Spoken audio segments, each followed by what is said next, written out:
Welcome, ladies and gentlemen, boys and girls, to the Hate Pro Scrims. My name is ImPERium. Welcome to my channel. Welcome to the stream. And right off the bat, huge amount of love over to Rias for the donations. You didn't have to, but suppose for that, you do get a good old zoomed in. If that's going to be quality enough of my eyes just for you, I apologize for the redness around my nose, but there you go. That's just for you. That is just for you. Anyway, let's get back into this, should I say, in terms of why we are here. Not just to kind of show off my apparently beautiful eyes, but we're here to show some pretty awesome kick-ass tier 1 action. And yeah, I think that's what it's going to be. The list of teams that we do have for tonight's games goes as follows. Yeah, I know it's scrolling down on the bottom of your screens, but at the end of the day, Qodex, World of Wonders, ScrimFarm, Zombies, Esports, New Era, Execute. That is the NA team Execute. I believe they have Rolkus in their side. So I think that's part of the reason why they're maybe doing more, or they're starting to do European scrims. NGG, Dark Esports, Unicorns of Love, Team Warlords, Rexpect Esports, NAIX Congenials, Too Easy, Team Unique, Pain, Influence Rage, Neoflux. We also have, actually, instead of Martin Gaming, it is Immortals, and then we have Dirty Dreamers as the final team. So those are your teams for today's games. Oh my lord. Either way, yeah, it's gonna be pretty good fun. I'm really looking forward to seeing how obviously how Execute play. With the fact that, you know, one, you're gonna have that kind of lag situation, or the MS difference for Sixless, Uneven, and Fate, who are based in obviously NA. But, you know, we all know for a fact that EU is better than NA when it comes to PUBG Mobile. So, honestly, I think it'll be worth it. Hopefully, they'll be able to cap it, get good. No, I joke. They are obviously an incredibly strong team, and they are developing that way. They are, above all, a somewhat newly formed roster, especially compared to the one that did participate in the recent PUBG Mobile Global Championship. We are going to be getting into this game one fairly soon. We have 4 matches tonight. We have Erangel, we have Sanhok, we have Miramar, and then we have Miramar. I think it is actually, no, my apologies. I think it's actually, no, sorry, it's Erangel, Miramar, Sanhok, Miramar. There you go. There you go. It is. It's Erangel, Miramar, Sanhok, Miramar. Yeah, that's right. I just want to make sure that I got it right.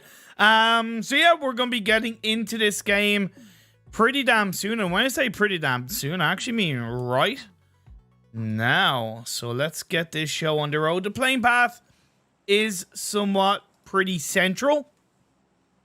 Going from the southeast over to the northwest. Nothing really to complain about for early parts of this game. Remind me, I could accidentally, very much accidentally, make the mistake of muting my mic. I did that the last day I streamed, which was a little bit of a feels bad, man. So we'll have to wait and see. So Dirty Dreamers seem to be dropping down with Unique and Novo. We all know that Novo is Unique's normal drop spot. Warlords like to go to Milta Power. NGG are going to have Milta all to themselves.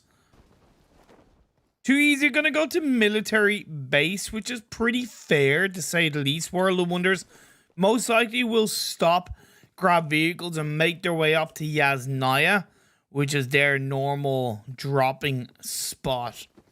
I'm definitely very interested to see Too Easy. They're actually going to be kind of dropping alongside Warlords, and even the same with Immortals. So 3 teams in similar drop spots. It's going to be a little bit of an early clash as Leora is struggling to get anywhere to loot. And yeah, okay, surrounded by the rest of his team, but at the end of the day, if the rest of the team are kind of struggling to loot, it's only going to make things harder with 2 teams around them. Qodex going to drop in apartments.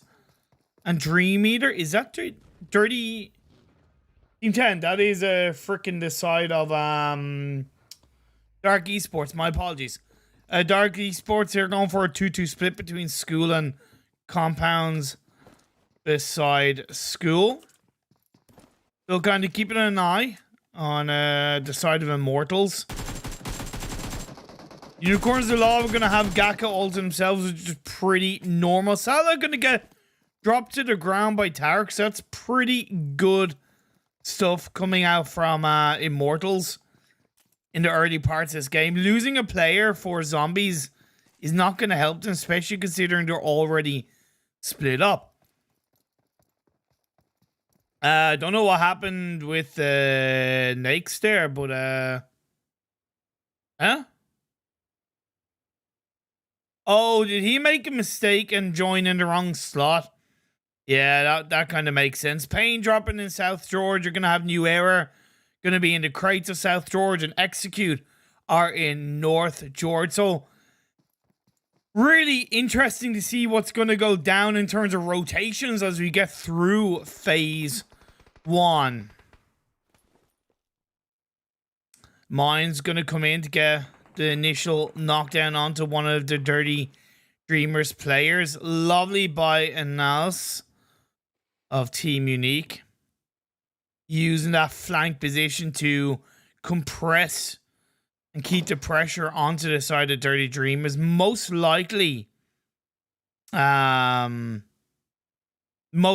stopping them from getting the revive in pretty much all shapes and forms. Bad Love in the back line of Nova pretty much only has the water to go in the back end. It is a 2-1-1 split from Unique, so that kind of does worry me. If they do have one player knocked out, that's going to come on. Okay, okay, is that okay? He's not moving. That must. Okay, one of the players must be having a disconnect. That's a little bit of a feels bad man, indeed. Maniac is trying to go in the back end to get that reviving through their crate. Radic Towel is doing his best to put the stops to Unique, but that is not going to be the case. It's just going to be one player left standing for Dirty Dreamers. And I can see Analysis getting the better of him from the back line. Indeed, that is going to be the case. Dirty Dreamers, you are out of here. Unique easily cleaning up a Nova without a care in the world. Easy peasy lemon squeezy. Immortals moved up to Lepovka, which is a really solid rotation. Warlords did move a little bit closer to the eastern edge of Milta, where NGG are currently looting up. ScrimFarm going to be basically in between Shelter and Farm. And right now, there's only like 4 to 5 teams that are inside the circle. So again, like I said, the rotations in phase 1 are definitely going to be interesting as the blue zone starts closing in.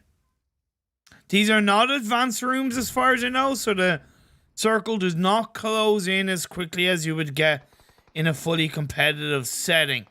Dark Esports kicking things off against Qodex off the back of that somewhat successful push into school from apartments by Qodex, using quite a bit of utility in the early parts of the game, as Lucy has been able to make his way into the gym stairwell, gets a couple of shots off, but Alamone is able to hold on for now. Lovely Molotov being thrown out by Lucci just to try and basically stop the push from coming on through. And he's going to actually throw another one in through the window just to kind of stop the gateway shots going into FPP mode. Zarakiri also chucked up a grenade. It's a lovely counter grenade by Dark onto Zarakiri. His Fowler is going to make his way on the other side, but with limited heals, it's going to be a bit harder for him. Now the last player from Dark Esports is going to join up in on the fun. And honestly, this isn't looking too good for Qodex, to be perfectly honest. They're down to just 2. Fowler and Lucci left standing. Yeah, they are close to each other, which is pretty good, but Lucci is going to get put down to pretty much 0 health. Going to be important for the AKM-driven Fowler, but at the end of the day, he can't stay alive. The pressure from the angles is just going to be too much, and it is going to be Dark Esports getting the better of Qodex, and that is it. Qodex are out of here in the early parts of the game. A lovely engagement from Dark Esports, but then again, Qodex somewhat handed it to them because you know, they lost a player upon that rotation. They used a lot of utility. There's no real clean push onto school. I know it can be tricky at times going from apartments to school, but I know maybe Qodex could have executed that just a little bit easier. Talking about execute, they've yet to move away from North George. Seems like they have been able to grab 2 to 3 vehicles, as it seems like they're going to start making their way down into a part of the circle. The thing is, have they left it a bit too late? Pain Esports already encapsulated to the west of Gaka region in a bit of a 3-1 split. New Era have a 4-man spread between Chopsticks, the Edge of Runes, and Everest. That's a very big spread. I don't know how controlling it's going to work for them, but it is a big spread. Galchenok might want to join up with one of his teammates. I don't know if that's going to be worthwhile holding on to on his own. Unicorns Love that they dropped down in the southwest area have been able to just go a little bit down south, and what I do commend them for is, you know, sticking together as a full squad in the early parts of this game, because they know there's going to be a lot of teams rotating in their direction. So if they're separated too heavily, there is a strong chance that one of them could get caught out if they are again separated. NAIX Congenial sends Jackie to do a bit of scouting, only starting as a 3-man team. So it's important that they don't lose one of their players early on. So it makes this scouting just a little bit riskier. And NGG did rotate from Milta. And that's going to be a knockdown from Galchenok onto Jackie. Good stuff, Galchenok. Great defense. That's going to put NAIX Congenials down to just 2 players. Yeah, lovely position from NGG. Going from Milta to the Pachinki Hill. Pretty solid rotation. Fairly early on into the blue zone. Closing on phase 2. So I can't really argue with that one.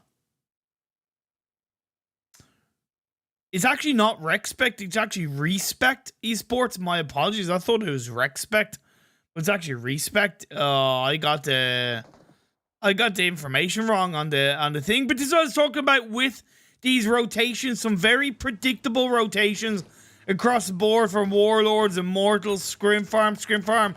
Probably could have done with rotating a little bit earlier. Mooney does get a knock on to one of the Immortals players. Call that second knock, as it's just Tarek and Simba left standing for Immortals. Might be able to get that revive onto Iwi, which would be pretty good. But now as they turn their attentions on towards ScrimFarm, Warlords are doing a great job of controlling this area. Yeah, they have been here for a little bit of time, and it's at a standstill of a position which is by walls. There's a couple of buildings in play, but definitely commendable from Warlords not getting tunnel vision by one team specifically. But now, can they hold on to the pressure? We know how good ScrimFarm can be in specific situations. Unique has been a player that has somewhat stood out for me at times. They only started as a 3-man team, so again, a little bit similar to NAIX Congenials. It's important that they somewhat keep that together as a 3-man team as the shots are firing through. ScrimFarm are surviving. They will have to wrap around in the north. The phase 2 shift going more heavily down south than maybe teams expected, so it is going to put a little bit more pressure on the teams up north. You have New Area, you have NAIX, you have this side of Dark Esports, all looking to kind of go near each other on the edge of Headshot Hills. UoL of New Era looking for NAIX. NAIX maybe making a bit of noise, but that vehicle sprays are being thrown out. Now that information will be given over to their teammates, as maybe they might be able to wrap around and catch them on the offside. I think that could be the case, as Galchinok on the hills just sending NAIX Criminals back, and indeed that's going to be the case. One of the New Era players has been able to catch a knockdown on the Animin, and they'll just look to clean up that kill and create a bit more control. Now, Respect Esports looking to gather their own level of respect in this outside of Pachinki area. Malloy is smoking up on his own as the last player in NAIX, and I don't know how long he's going to be able to survive for. See, Pain Esports and the side of Unicorns, a lot of battling up. Pain Esports being pushed away somewhat, losing a player off the back. They are a pretty strong team, so even as a 3-man team, they'll definitely look to do something. Vic with that DP28 looking for Fresh. Lovely shot, sends Fresh down to half health. Savage X also trying to heal up somewhat. I believe Ked is once again kind of isolated a bit on his own away from the rest of the Unicorns Love team. I would like to see maybe Agon flanking a bit more to the side to maybe find a couple of angles onto the members of Pain. But I get, you know, if you feel a little bit stuck inside the position, it can be a bit tricky. Now the sprays come on up. Ked finds Musket. That's a lovely, lovely target acquired from Ked on his own. But here's the thing. Can they push Agon now looking to join up closer to his teammate Ked? This is where Unicorns of Love need to be aggressive. They need to look to kind of reposition, take advantage, and find more angles of pressure. And this, you know, this is what I correctly predicted. However, Dark Esports are getting close to them, and that's the communication is going to come on through from Agon. He is going to say to his team, hey, there's a third team here. I'm a little bit stuck where I am. I'm going to look to try and send them back. But either way, you're on your own as a 3-man team for now. That could be sprays that go against Agon, even though I agree with it. But now as he looks to join up with Ked, seems like Pain are going to disengage away, recognizing that, hey, this isn't our fight to win, so we might as well just move away. Have they left it too late as Execute went all the way from North George down to the compound above Ferry Pier?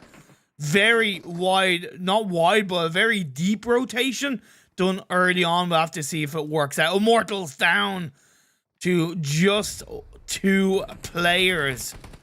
Iwi and Simba. Simba is able to find Dale, but in behind the dilapidated rock. Iwi also is going to be able to find a knockdown onto Mooney from behind. It's going to be a backfire coming in on the suppressing shots to get that knockdown onto the second last player of Immortals. And now Iwi has nowhere to go. He's stuck behind that rock, and I can see Warlords cleaning this one out on the edge at phase 2 circle as the blue zone is closing in. Smoke's being choked out, so it's pretty good. Iwi trying to jump up, maybe get a little bit of information. New Era and NGG are fighting.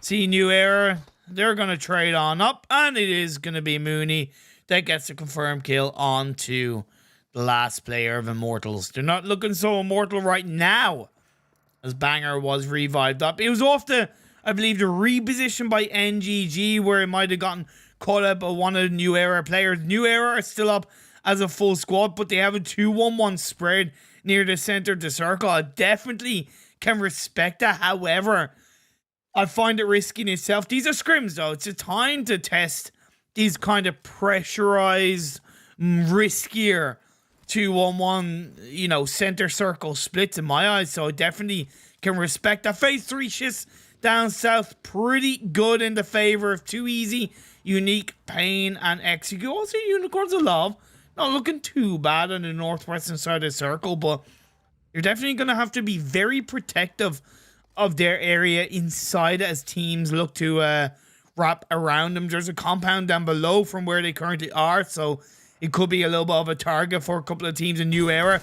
I'd love to see them join up a little bit closer, but Galchinok is going to find Icy on his own off the back of that reposition by ScrimFarm, going a little bit too blind, and the target strikes.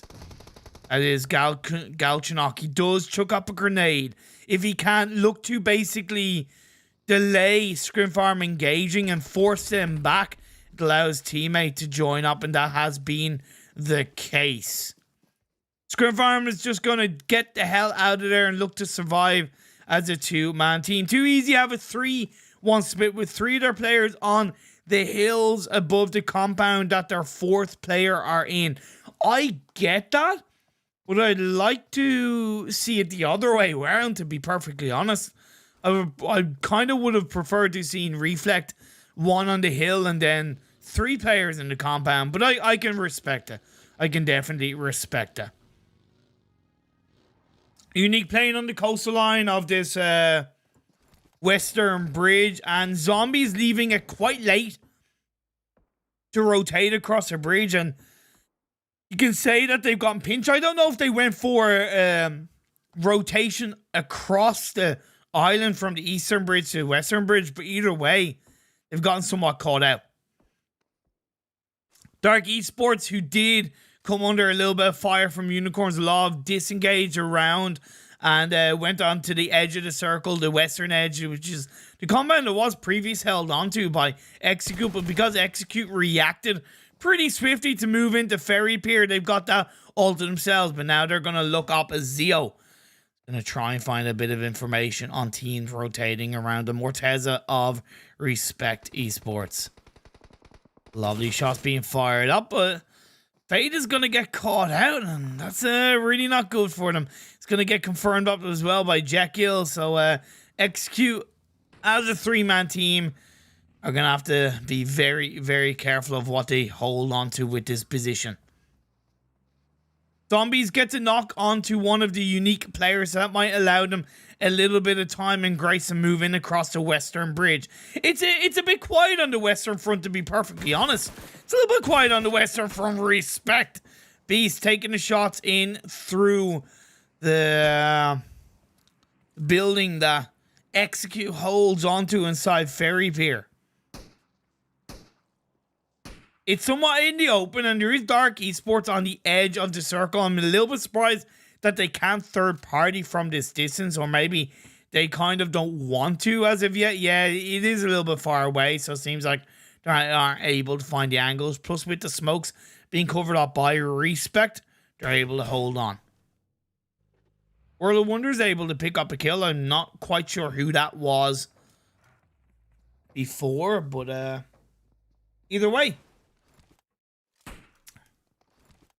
Rexpect. The circle goes down south into the hills and Ferry Pier region. Pain, Execute, Unique, Too Easy, all favoring this circle. 6 lists comes in. Gonna go for that defense, but Morteza is gonna get that instant return knock.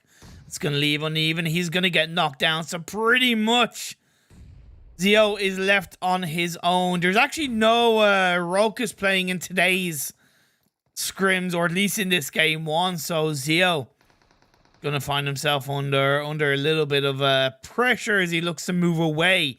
Great push by Rexpect Esports. They only really lose 1 player, but that 1 player hopefully should get revived up. Dark Esports actually went for the hills as opposed to the coastal line push, and they somewhat paid the price by getting caught out by Pain. And here's the thing. I kind of don't get why they didn't go across the coastline, which they had been scouting for the previous pretty much circle. A little bit of it feels bad, man. Unicorns of Love trying to grab onto the hills that is held onto and somewhat gate kept by Dark Esports along with Pain further ahead. Next, Congenial's taking out one of the players of World of Wonder, so it is going to be left with 3 of them up inside that compound that did have one of the 2 easy players. I believe it actually still is 3 of the 2 easy players are in there. So Himiski's on his own. He's going to get one, but in turn, going for the drop shot is going to get knocked out and confirmed. And I kind of don't get why World of Wonders didn't push in on that as a full squad, to be perfectly honest. But either way, it is what it is. Unique, separated, even though they are as a full squad, 2-1-1 split for themselves. I can respect that somewhat for now. However, it does worry me, and Analysis taking a little bit of pressure. He does get knocked down by one of the Pain team players. And here's the thing, great control by the side of Team Pain. Moving on over, NGG trying to push him forward. They're going to go up against New Era, UBL. He's left proning down. It's one other player of New Era is in this game, but he's much further back, and World of Wonder could look to be coming his way. NGG is going to get third party with Ben getting knocked down by 2 easy, but so are Unicorns of Love. Unicorns of Love are somewhat fourth partying. This was as we have multiple teams fighting inside this circle. Dark Esports has a player knocked down. ScrimFarm looking to join in on the fun, going in quite risky, but they're actually going to wrap in on the coastline. Either way, it could be Rexpect Esports taking them down. Indeed, that is the case. That is going to be end of ScrimFarm. A wild rotation proves to be unsuccessful for them. So an HB goes down at the hands of Yasha of New Era. So that's going to leave him left standing. However, I believe it was Enjoy7 that got a lovely grenade shot to take down New Era. And that's going to be the end of them, as Unicorns of Love still up as a full squad, controlling the western edge of the circle because of the fact that Dark Esports are a little bit too together. They are just being put under pressure by Rexpect, as Rexpect are going to push on in. Beast firing up. Jekyll was knocked down, but if Archeon and Morteza can fire on up closer to them, that could prove to be a successful engagement onto the side of Dark Esports. So the lovely third party from Pain Esports that is putting them under a little bit of pressure. That's why they are chucking down those smokes. And Morteza is going to get dropped down to the floor, unfortunately. Dark Esports doing a great job of holding on for dear life.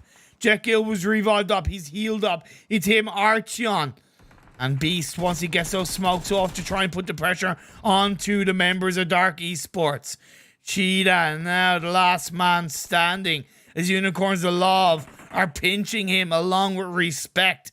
Chucking up a grenade, trying to find Rexpect. He's prone down. He's going to chuck up another one. A lovely knockdown onto Jekyll. The Kobe fires on up, looking for another one. Is not going to find that one. And that's going to leave Rexpect Esports under a little bit more pressure. Unique is going to go down. I believe that's going to be the end of them. And Unicorns of Love, again, still up as a full squad. Could they be a bit more controlling and a little bit more third-party-esque? Yeah, possibly, because I could see them taking down both Dark Esports and Rexpect. But in the end, they're allowing those two teams to take each other out. And Cheetah is going to come in. He's going to get that knockdown as the blue zone hits. And that is just going to be the thorn in the side. And in the end, now Unicorns of Love find them on the edge of the circle. We're down to our final 10 teams. You have Zombies. You have Pain. Pain looking down, as it's going to be Hamco being eliminated and wiped off the floor. Pain Esports doing a great job of controlling their position inside the circle. They've not stopped shooting on up and stopping these teams from getting anywhere near them. Zeko, if you can go for that revive, that could prove to be a little bit worthwhile for Zombies. You got 50 seconds to get that revive off. All the while, Pain are still looking on over. Unicorns of Love, recognizing that they are kind of close to the edge of the circle. With a full squad, they do pick up another kill as well. As we have 6 teams left standing. NGG have Hiske left on his own. Hiske, formerly of Accelerate EU. A very talented individual player. Too easy. Now as they look to try and fight down on the southern edge of the circle, you have Pain team putting a lot of pressure on them. It's just 2 players outstanding, Tika and Zisa, for themselves. However, Pain need to be a little bit careful because they've yet to eliminate zombies from behind. It could be the undead that comes up from the ashes, from the grave, to take out Pain team. We'll have to wait and see. At the end of the day, though, I can see this being a Unicorns Alive chicken dinner unless Too Easy can stop them in their tracks. Too Easy did get that revive onto their 3rd player, so they're still up as a 3-man team. The 2-vehicle push of Pain Esports to get inside the circle is somewhat going to work for now, but again, the backstab from zombies comes in as Hamco have no shits to give. It's just going to be him behind that tree, hoping he can hold on for dear life. Indeed, he pulls off a first aid Zeko, being one with the bush, but Pain Esports still trying to hold on. Reflex was knocked down. Musket on the edge of the blue zone, hoping to stop Zeko dead in his tracks. 4 teams left standing. Zombies, Pain, Too Easy, and Unicorns of Love. Zeko indeed goes down, so now we're down to our final 3 teams. Too Easy did lose 1 off the back of getting that revive, so they're down to 2. It's going to be 2v3v4 between Unicorns of Love, Too Easy, and Pain team. Musket gets the 3rd party onto Zisa, so that's going to stop Too Easy from in any way getting a bit of a controlling position inside the circle. By the dilapidated tanks, Unicorns of Love have the low ground, they have the position, they have the man advantage. If they lose this one, honest to God, it is a pretty big throw. So we'll have to wait and see what they can do. Pain are on the southern edge of the circle, to be fair to them, but they don't have much in the way of protection, and they are very much together, so there's no real spread as Muska is going to get caught up with Furia, the final player from Too Easy. He's going to take the brunt of the blue zone, maybe heal up and move in, take a bit of a risk. Indeed, that's going to be the case. He finds 1. He finds 2. That is the squad wiper. That is the backstab. That is the 3rd party from Too Easy. And he's going to hand the chicken dinner over to Unicorns of Love. Call Furia the 5th player of Unicorns of Love, because he just gifted so much more easily the chicken dinner to Unicorns of Love.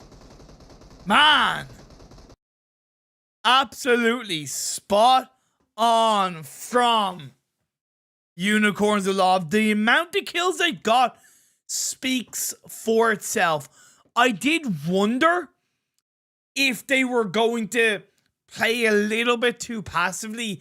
I was a bit uncertain how controlling they were going to be able to be in those final 2 to 3 circles, because like I'd mentioned during that game, they could have 3rd-party Dark Esports and I forget who it was, but they could have Rexpect, but they didn't, and that kind of worried me. However, what they did do was that they thought ahead and they didn't sit down. They focused on their own game plan, and to me, I can definitely get that. And hey, credit where it's due, it worked out for them. 6 kills for Agon alone, followed by 2 for Fresh, 2 for Ket, and 3 for Savage X. So a fantastic amount of kills, 13 in total for themselves to secure the chicken dinner. Too Easy coming in though, Furia getting a sweet double kill at the end to make a 2nd place with 4 kills. Team Pain did a great job on the mid part to the late parts of that game, holding onto a hill. But again, we saw one of their players getting third-partied, not third-party, but backstabbed by zombies. You saw them getting, I wouldn't say backstabbed, but because they were all bunched together, they got swipe angled from Too Easy. And again, if they can be a little bit more, on point with that execution, then I do think they can win those games, and essentially do better at the end of the day. Zombies coming in 4th with 0 kills. Positionally, good. Kill-wise, obviously meh. NGG in 5th with 2 kills. You had Rexpect in 6th with 5 kills. You have actually 6 kills, sorry. Execute in 7th with 0 kills. You have Unique in 8th with 4 kills. You had NAIX Congenials in 9th with 2 kills. You had Warlords in 10th with 7 kills. You had Dark Esports in 11th with 4 kills. You had World of Wonders in 12th with 2 kills. You had New Era in 13th with 4 kills. You had ScrimFarm in 14th with 0 kills. Immortals in 15th with 1 kill. And Qodex in 16th with 0 kills. And 17th was Dirty Dreamers with 0 kills. Man, what a game one we have had so far. I cannot complain about that one. You know, the circles were obviously a little bit tricky. Credit to Execute, despite not having the best result. They did predict those circle shifts in the first 3 to 4 circles really well, but call it maybe being too separated at the end of the day, getting knocked when they kind of shouldn't have. I will put that down to the ping difference, to be fair. They do have to switch up their play style somewhat for that, and yeah, I can't really complain. We are going to obviously move into game 2 fairly soon. We're going to be heading on over to Miramar Ford, of course, as is standard. What is not standard is that we do have 2 Miramar games today. There isn't going to be another Erangel. That is the map done and dusted for tonight's Hate Pro Scrims. On that note, I'm going to go for a break, and I will be back on your screens in roughly about 5 minutes.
Welcome back to the stream. Welcome back to the games.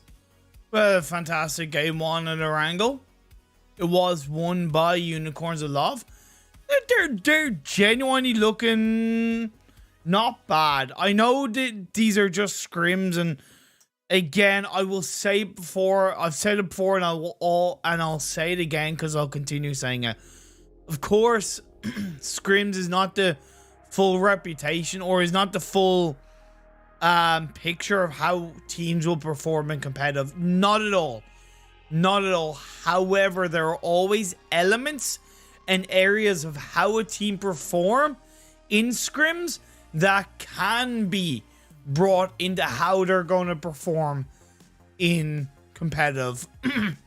Not directly the timing of rotations. Not directly the rotation itself. Drop spots, yes. How controlling they look in an engagement, yes. How they do engage, 50-50 kind of thing. So that's always what I'm kind of looking out for. I will take it as a pinch of salt. Always take it as a pinch of salt. But I think it's always important to at least acknowledge that there is a transfer there, so to speak. Apologies, I'm just finishing making coffee for myself. I got this lovely barista premium coffee. I do have a proper coffee machine as well, but I got this, you know, luxurious instant coffee that, you know, hopefully it'll be a little bit nicer, you know. Of course, thank you so much to everybody who's been tuning in, the absolute legends. Much love to Truer of Kunina Power. You absolute, or actually, sorry, Truver. I think it's Truver. That's how it's pronounced. But either way, I apologize if I butchered your name, but much love to you. Also, kind of even just modding the stream a little bit. And thank you to everybody for tuning in over on Twitch and YouTube. So let's get into this game. We're going to be moving on to Game 2. We have our playing path. We have our game. So let's turn the music off. Let's turn the game music up. Let's take a look. It is a playing path that is quite heavily up north. It's not going to be too bad because I do think out of a northern and a southern playing path, teams would ideally prefer a northern playing path. It is going to be a little bit more difficult for Unicorns of Love to get to Chumasera, their normal drop spot. But again, what I would like to see a team like Unicorns of Love have is a second drop spot that they utilize on this kind of playing path. One that might be a bit quicker to pull off, allow them to rotate earlier, loot up earlier, etc., etc. Warlords going to go to Impala, their normal drop spot. Immortals seems to be dropping a little bit to the west of them. Rexpect going to probably go to Los Leones, it seems. And we actually have a new team joining in on the mix, a Team 21, which is going to be Phaser Clan for this second game. NGG are going to drop with them in Minas Generalis. Interesting. Pain and ScrimFarm both looking to drop in towards El Pozo. Execute going for a... Is that a very split drop? Yeah, it is a pretty split drop between Le Cabrera. Actually, yeah, okay. So Fate has grabbed a vehicle and has gone to Le Cabrera with his team essentially before, not before looting up a couple of places along the way. Early kill for NGG on to one of the Phaser Clan players. Zombies maybe going to go to Toria Omada. Too easy going for that 2-1-1 split. However, they've yet to really land. And NAIX Congenials have gone to Cruise the Val on their own. So overall, pretty well spread out. Bar World of Wonders and Unique both dropping in El Azahar. So we'll have to wait and see. Phase Zone Circle is not, and I repeat, not complementary to the playing path. And to be fair, as I talked about wanting to see Unicorns of Love having a second drop spot, they've gone to Ruins. Hey, I can respect that. I can fully respect that. 110% I can respect that. I'm gonna keep it on this fight between Unique and the side of World of Wonders, because they're two fantastic teams. Absolutely fantastic teams. Zessie's on the roof of the building that Nals is in, and that's gonna be the pre-fire shots. Uzis is gonna come on through, and Enjoy 7 picks up his first kill, and I think Nals had an idea somebody might have been there, but yeah, you just got surprise attacked, my friend, and when you go in those buildings on your own, early game or not, you're gonna get caught out.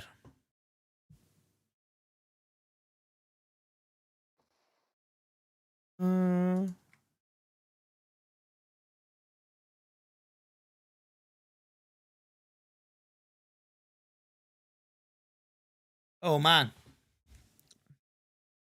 Either way, it's a good start for World of Wonders, getting an early kill. The two teams in El Pozo, Pain and ScrimFarm. Pain are more towards the southern side of El Pozo, so in theory, their entry point into the circle is going to be a little bit easier. Zombies and yeah, Zombies and Too Easy clashing up is Too Easy on that separation have had a player go down. That is Tika eliminated off the board right off the bat. NGG are going to continue to take advantage of the man power that they have against the side of Phaser Clan by securing another knockdown on the Sweet. Not going to be confirmed just yet, but that's, yeah, now indeed, that's going to be Sweet 71 taken out. So it does leave them with Koze and Susie left standing.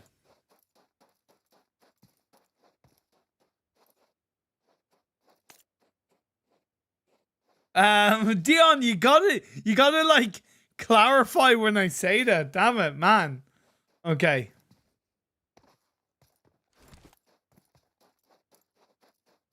And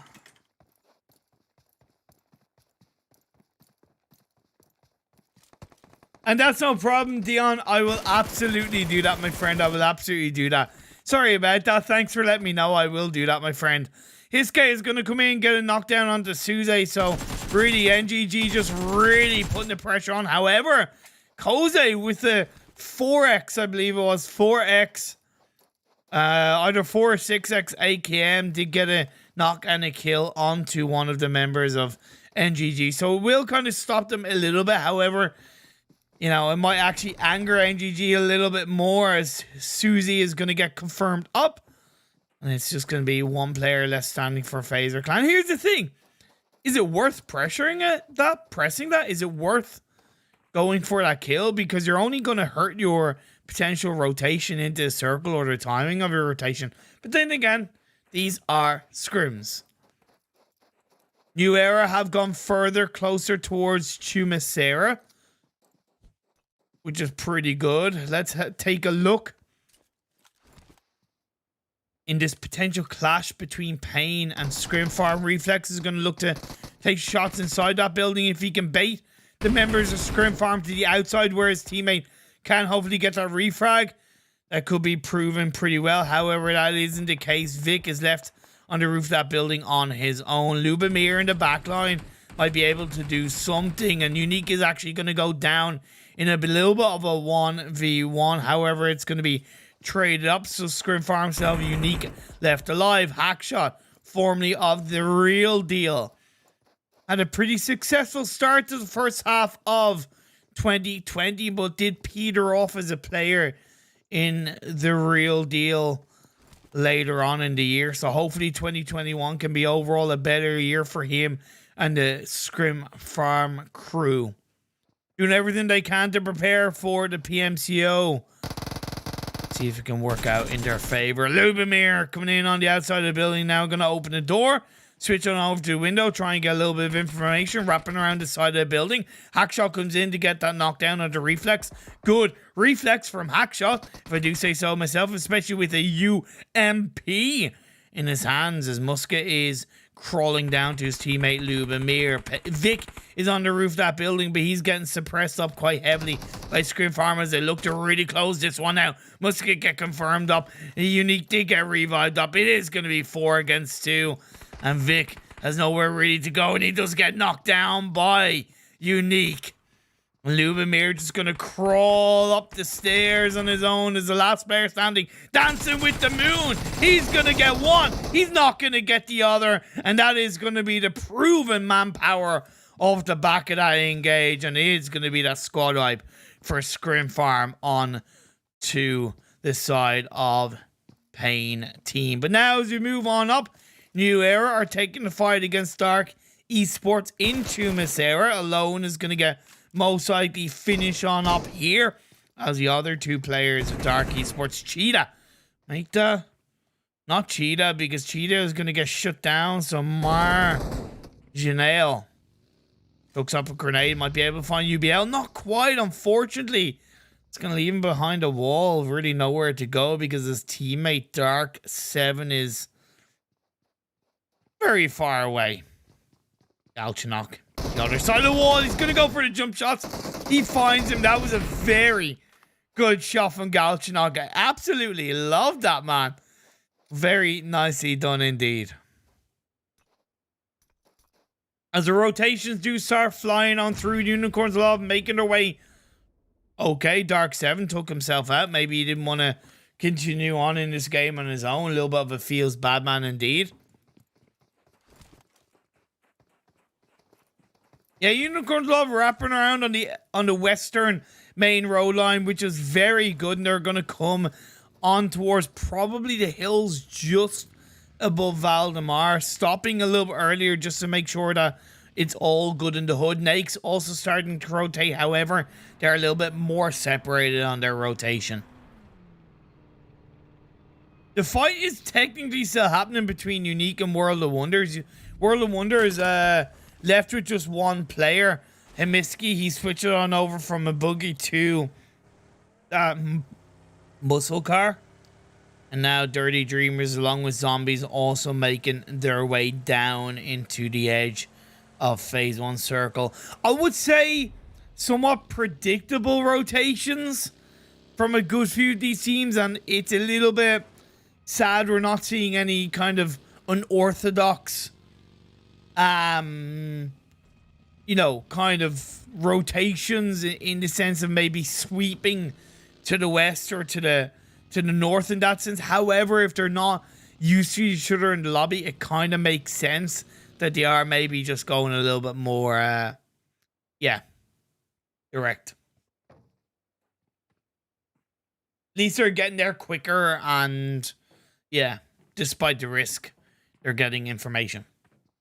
Influence Rage on the northeastern edge of the circle. We see Phase 2 does shift heavily up north, so it is going to send the teams that are kind of committed to the Chumas area and Minas de Val regions. It's going to send them a little bit more up north, and Unicorns of Love, all they need to do is just go more up north towards La Drillera, and they will be pretty much set up for Phase 2. New Era, once again, going for kind of a 1-1-1-1 split. I really like how they're kind of pushing themselves in these scrims.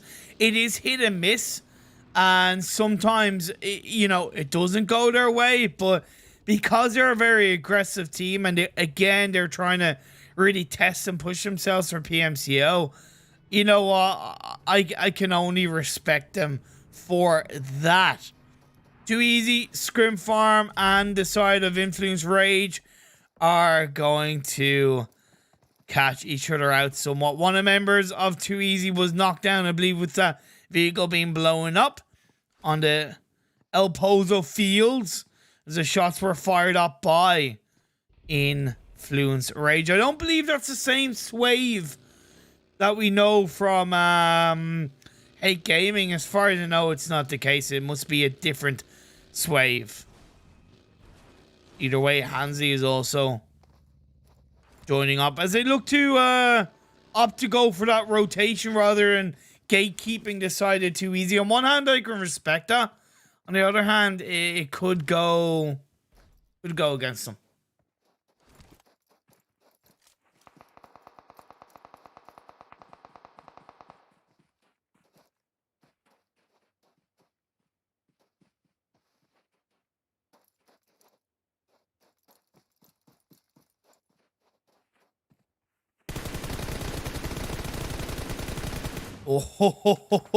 UBL getting caught out by Warlords. That was always going to be the fear of New Era, kind of, you know, being so separated in a 1-1-1-1, kind of close to the center of phase 2, right? And it wasn't just one squad, it was two squads that caught him out. I'm a little bit surprised by Unicorns of Love's rotation, less to the center and more to the kind of, you know, south center area, but I can respect that. I can definitely respect that. Dirty Dreamers being caught out by zombies. UBL is going to get confirmed by Warlords. On the hills of Picado, they're overlooking Dirty Dreamers, but Dirty Dreamers should be able to get those revives off. Fresh getting a lovely spray from the off angle onto Warlords. A little bit of a cheeky third party, and I believe they don't directly know who killed like who, but they should have been aware that, yeah, I know they would have heard the shots, I suppose, Warlords, and they should have been aware there could have been a potential third party. New Era did get the revive onto their third. Actually, no, sorry, I'm wrong. Got confirmed by Agon, and now Yasha is going to get knocked down, so it's a little bit just, yeah. In New Era with just one player. The good thing is that he's inside the circle. And another good thing is that Unicorns of Love in theory are going to probably focus a bit more on Warlords and vice versa. So if he does just kind of stay prone down, and if he can get the revive into Yasha, not only will that kind of hopefully allow them to stay alive for longer, but even move away from this sticky situation depending on where this phase 3 goes. Next, Kajino's opting for kind of flatter area towards the center of the circle. It makes sense. It's compound. It's going to work in their favor. But now, Dirty Dreamers, off the back of getting one of their players knocked down, it was revived. They then rotated to the other edge of Picado Hills. Now they've looked to engage onto zombies quite nicely. So I do respect that, and I like that from Dirty Dreamers, recognizing that even if they do move away, there's a chance that zombies could kind of backstab them later on in the circle. So even though it's only phase 2, early shots, early kills can work out in their favor, but the high ground is Zico is going to allow him to get a lovely knockdown and the confirmed kill on the Zypher of Dirty Dreamers. Another couple of shots as Nancy is going to get knocked to the floor as well, along with Human. They're going to make mince meat out of another Dirty Dreamers player, so it's going to leave them with just Battle Love and Gar. See, I'm a little bit, yeah.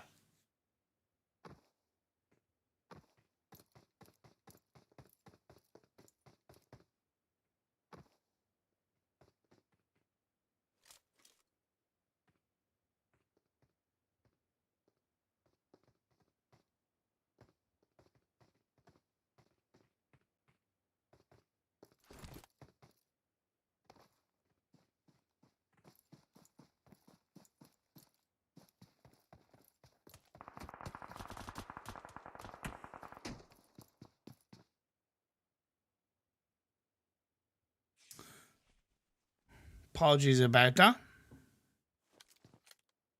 Just wanted to put something in the staff chat of 8 Gaming, because I do have an unfortunate issue with saying the name of pronouncing the name of one of Dirty Dreamers players. But either way, phase 3 did shift quite heavily up the northwest. So yeah, that's a little bit of a bogus phase 3 shift, considering how heavily on the southwest it looked early on. Influence Rage coming in to control their area inside the circle, getting a lovely knockdown onto one of the Execute players, and now the rest of the Execute players are under fire as Warlords are going to push in on them as well. So it is going to be uneven, trying to do everything he can to create a little bit of space as he plays around the dips of the hill that he currently holds onto. Lovely grenades being fired up by Warlords. I know they don't have that much information, but my lord, uneven with the sliver of health he's gonna find a knockdown on the sands. Oh my god. But in the end, it is a grenade that proves to be a knockdown for him. But great play by Uneven. no doubt why he is definitely one of the most talented players in North America. Does leave Execute though with 2 players left standing, 6 Alice and Zale. As they have the all chat in their hands, so yeah, Influence Range are going to be putting them under pressure, as well as Executor in between these 2 teams of Warlords and Influence Range. Influence Range, you have to be careful about next Congenials though, as Dirty Dreamers are going to lose another player off the back of a third party from the final World of Wonders player, Hamiski. Not afraid to take a couple of shots on the outside of the circle. Unicorns of Love are on their own on that southern side, just around the Ladrillera area. They could definitely spread their wings a little bit more. However, they already have that much information right there. They're not expecting that to be the case. Next, trading on up, the Sixes is going to get a lovely knockdown on the Vitamin. So doing a great job, Sixes is to just create a little bit more space for his side. Oh, a minute 14 shots to get that clean half health damage onto Reverb of Influence Rage. Oh, baby. These 3 teams are definitely trading blows. Plus NGG, let's have a look at how they're stacking up as a 3-man team, losing Banger earlier on, I believe, on the northeastern area of the map. As a 3-man team, it's going to be a little bit harder for them to navigate through Miramar and this terrain that is quite open. Up on the high ground hills, you have Qodex overlooking as a little bit of a 3-1 split. And Miski is able to find somewhere in the hills, but my god, the sprays from Foul are not quite connecting all of them, but indeed he's going to get found out by Hansley of Influence Rage, and that's going to be the end of World of Wonders.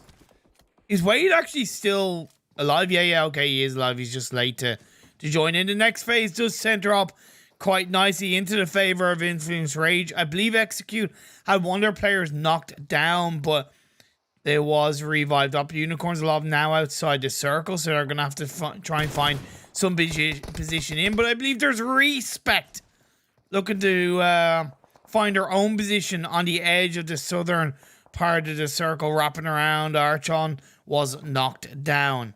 Unicorns of Love can't be tunnel vision. They have to look to be quite controlling in this part of the game.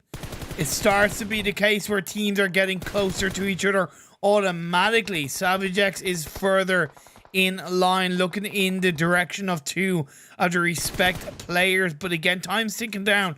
38 seconds until the blue zone starts closing in.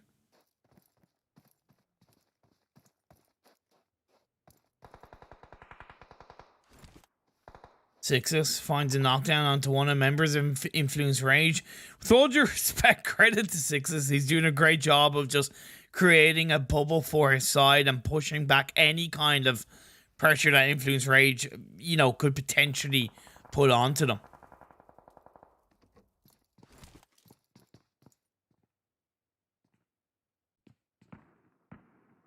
Swave with the Winchester, which is definitely a little bit tricky. Zombies are going to be gate-kept by NAIX Congenials as the blue zone of phase 4 is gonna start closing in. The blue zone damage just become a bit trickier to deal with, so zombies might have to go for a little bit of a wider rotation on the edge of the circle to find some kind of gap on the open hills in this circle. Or actually, they're gonna stick. Oh, that's a bit tricky. It's a bit risky. They find something for now. Couple of low ground dips, credit to them. Doing it fairly early on into this blue zone closing in is going to make it a little bit easier. We'll have to wait and see how easy it's going to become. Ked doing a great job of getting a knockdown onto one of the players of Rexpect. I believe confirmed with a kill as well, as they sent Rexpect on the more western edge of the circle, but Archon is definitely under a lot of pressure. They do still have 3 players up. Again, the blue zone of phase 4 followed by phase 5 becomes a little bit trickier to deal with, and now it is going to be Koze from Phaser Clan. The last player standing did get a knockdown, but it's going to be returned up by one of the last players of Rexpect inside the blue zone. Morteza doing a great job of holding on at the back of the buggy with a sliver of health, is going to look to cook up a grenade. Ked is going to try and find him. Agon was knocked down, and Ked with the golden grenade doing Ked things. But now SavageX sends himself in to get that revive on the Agon. Can Jekyll still stab Unicorns alive in the back and pull out a little bit of a surprise attack? We'll have to wait and see. Fresh is going to get spotted, but no, Fresh recognizes that. He sees it, man, he's got eyes on the back of his head. Pretty good stuff as the circle centers up in phase 5-4. Warlords does have Mooney inside a tiny little shack that is fairly open, but is on the southern side of the circle. Yasha, last player standing in New Eric, all he can do is just kind of stay prone down, wait until the very last moments to move in on the edge of the circle, hope he can pull something out of the bag. XQ, who've done a great job of holding onto their position for the last 5 to 10 minutes, will have to move away as Immortal also looking to third party or somewhat pinch the members of Execute as they have to try and find a position inside the circle. Oh my lord, it's not going to be easy. Influence Rage are going to have an absolute master blaster of a killing spree if they can take down the zombies, executing a couple of other teams. We are seeing ScrimFarm going to protect this push being pulled onto by the side of Qodex. Oh my lord, a knockdown onto Unique. Spectre and now Icy are going to be last player standing. His wait is not going to wait any longer to push himself in, followed by Lucci and Fowler. It's going to be 2v3. Lovely grenade knocked by Fowler onto Lucci. That's going to leave Icy on his own. He's got an absolute sliver of health, just 2 health or so as he does pull off a first aid. However, as he go for the shots, he's going to get a lovely knockdown, recognizing that the pin was pulled on the grenade, and he could indeed get that knockdown with the grenade, with those shots pushing forward. But as he leaves it too late, he's allowing that revive to be pulled off onto wait. And I'm a little bit surprised that he's not pulling out. But no, he goes for another knockdown. Recognizes those shots. But indeed, it isn't enough. As Lucy proves the manpower. Gets a squad wipe onto ScrimFarm. But great play from Icy as the last man standing. Sixless, the Snake God, is doing something to keep his team's hopes alive in this scrim. Warlords are going to fight up against Unicorns alive, but no, Mooney is going to get knocked down off the back of a fantastic Molotov being thrown, I believe, by Ked, as a spread is proven to be pretty victorious for Unicorns alive. For now, you losing Agon doesn't help, and they do still have Too Easy in front of them. Too Easy were the team that helped Unicorns alive in the last game. Will it be the same again, or will they become enemies in the end of this game too? SavageX trying to hold on for dear life. Qodex are spraying up, looking for Mind of Unique. But Mind is doing a grand job of becoming mind over matter in this battle outside the circle. Getting another couple of shots off, going to confirm Fowler. Puts the pressure on the Qodex and hopefully gives himself just a little bit of space to move in on the very, very edge of the circle by the side of the road. Lucci, Wade has full center across the road. You also have Influence Rage waiting in the wings as Unique Mind doing a fantastic job. He's in the middle of the road though, so the second this smoke disperses, it's going to be so much harder to deal with. Mind does get caught up by Influence Rage. Through the smokes, we're down to our final 3 teams. Indeed, Unicorns Love ended up helping to take out Too Easy. So it is 2 against 4 against 2, I think. No, 2 against 3 against 2. Between Influence Rage, Qodex, and Unicorns Love. Influence Rage have the circle. They even have the low ground. I don't know if Qodex can make it along the way, because if you look at what's in front of them, if they can make it to the tree or the rock, that would be obviously one step closer. And I believe because Wait moved in with the minivan, I think that minivan is still accessible. Indeed, that's the case. He's gonna, it's a bit risky, but he's gonna send it just a couple of meters forward Yeah, man. Yeah, I don't know why he stayed in there for as long as he did. And yes, okay, it was a bit of a third party by Savage X. At the end of the day, that was a tiny bit of a mistake, but considering how much pressure they were under, I can respect that attempted push. We're down to our final two teams, Influence Rage and Unicorns of Love. I like the consistency from Unicorns of Love. First in game one, now looking to be second or even first in game two. It's not going to be easy. 3 against 2. Fresh has been able to move on over.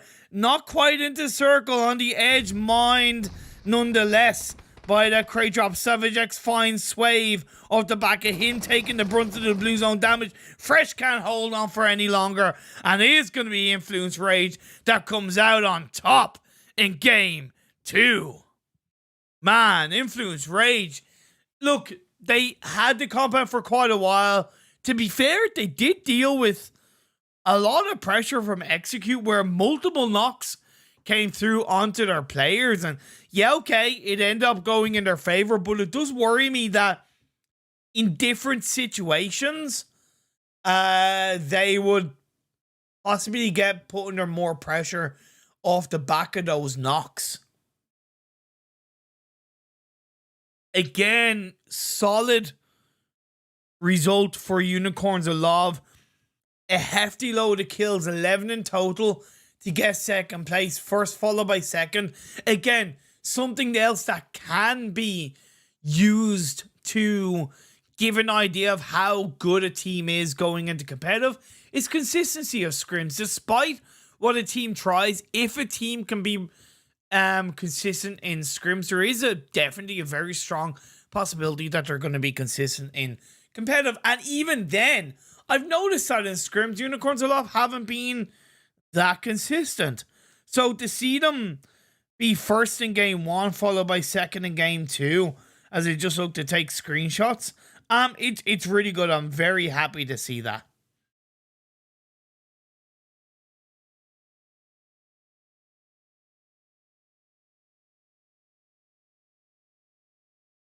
Two seconds, guys.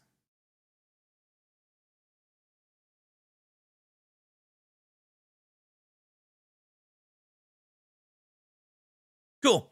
Awesome. So yeah, really can't complain. Actually,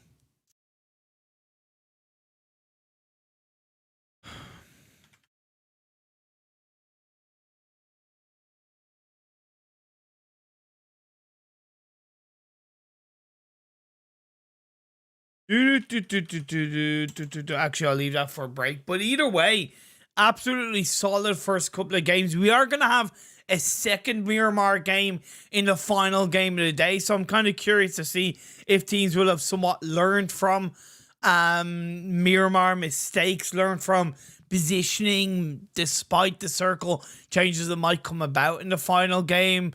And of course, rotational differences. I'm just really excited to explore that in this game, in the game 4. But before that, we are going to have a game 3 over in Sanhok.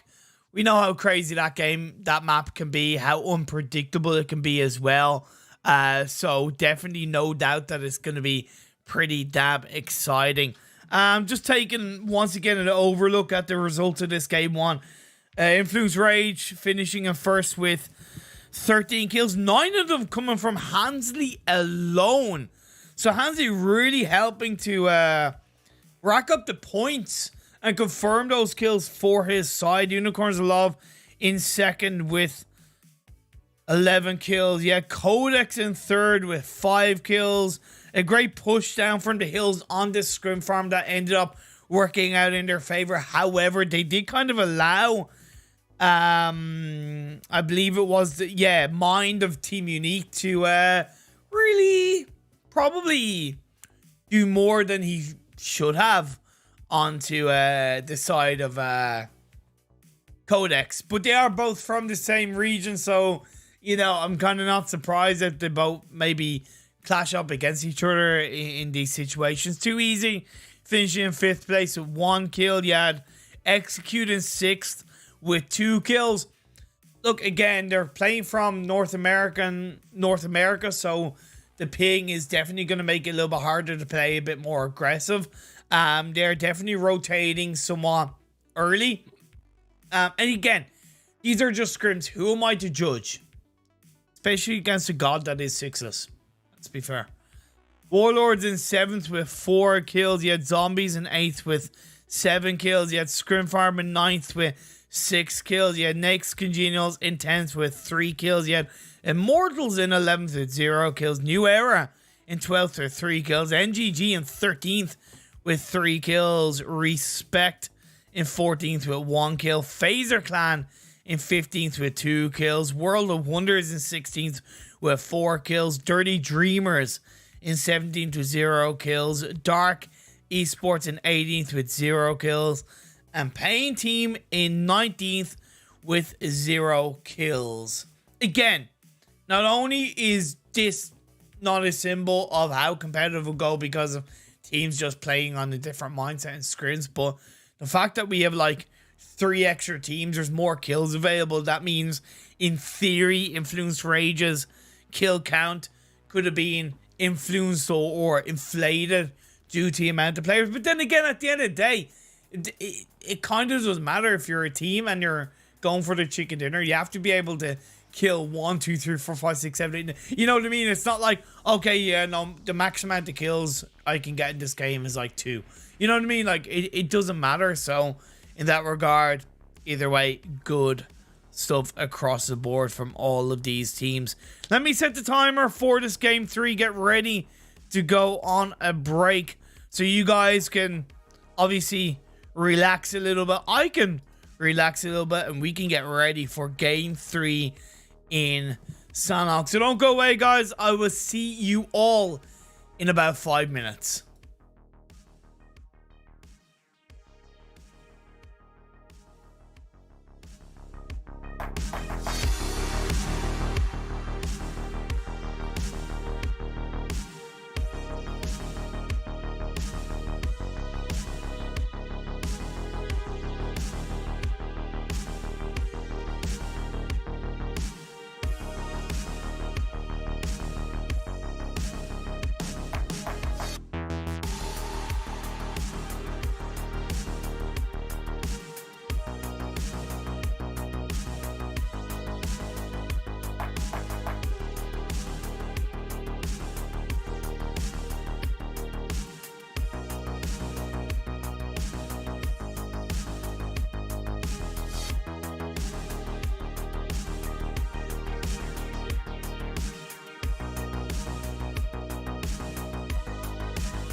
Anyway, welcome back. We're halfway through the Hate Pro Scrims for the evening session. My name is ImPERium. Of course, you know who I am. It's me. Imagine actually being that egotistical. Seriously. Welcome to my channel. Welcome to my stream. If you have just joined, if you've been here since the start of game one, you're an absolute legend as well. If you just joined, you're also an absolute legend. Either way, you're an absolute legend. That's pretty much what I have to say, to be perfectly honest. 2 games down. We've had one won by Unicorns of Love, and game 2 was won by Influence Rage. So some good consistency from Unicorns of Love, as I pointed out. Getting a first and a second place. Influence Rage obviously performing pretty well. A high amount of kills from Hansi. I believe he got 9 himself individually, so that's kind of, you know, great to see him shining on through. And yeah, hoping to see more from a couple of other teams. Yeah,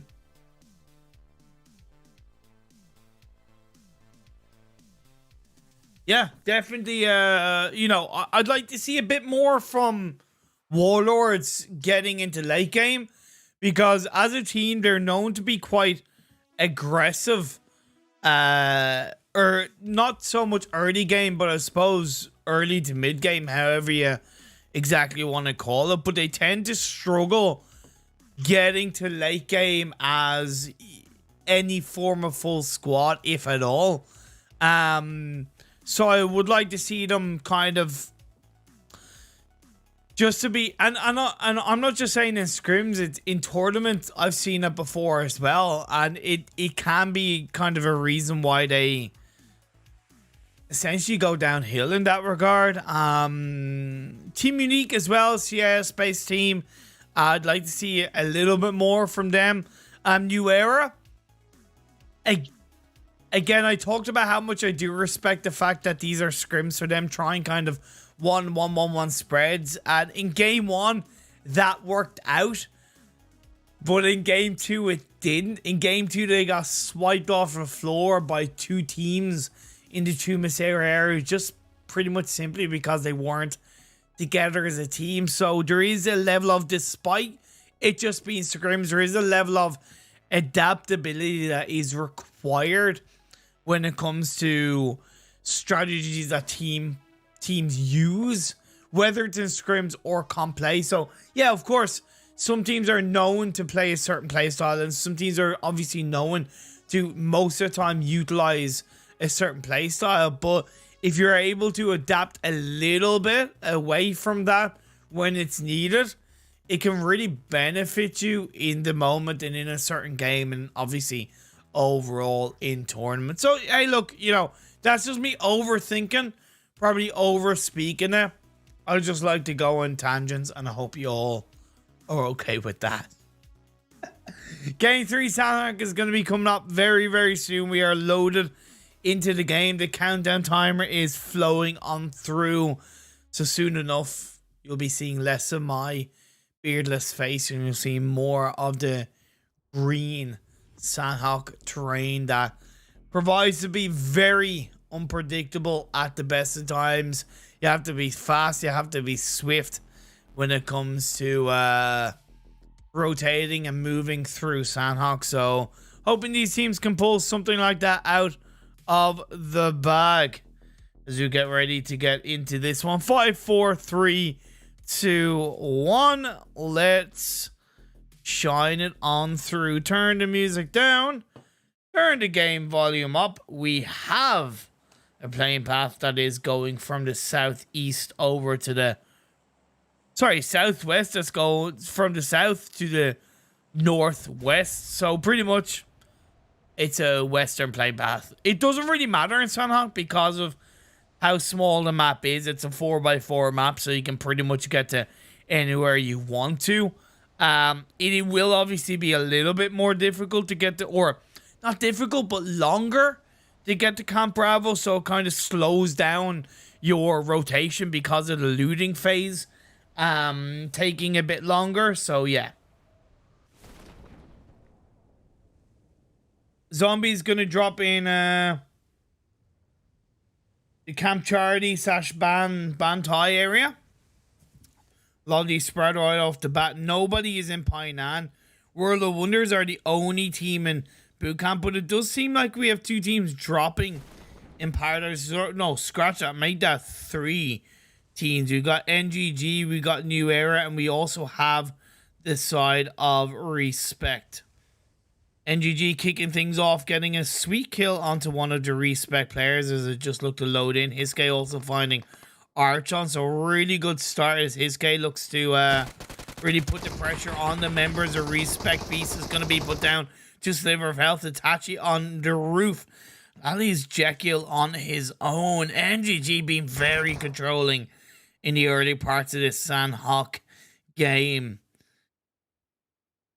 Not wasting any second before engaging onto their opponents. Now, of course, NGG do have to be careful because there is another team waiting in the wings on the other side of where Rexpect are, and that is New Era. Galchanok is going to be in the same building areas as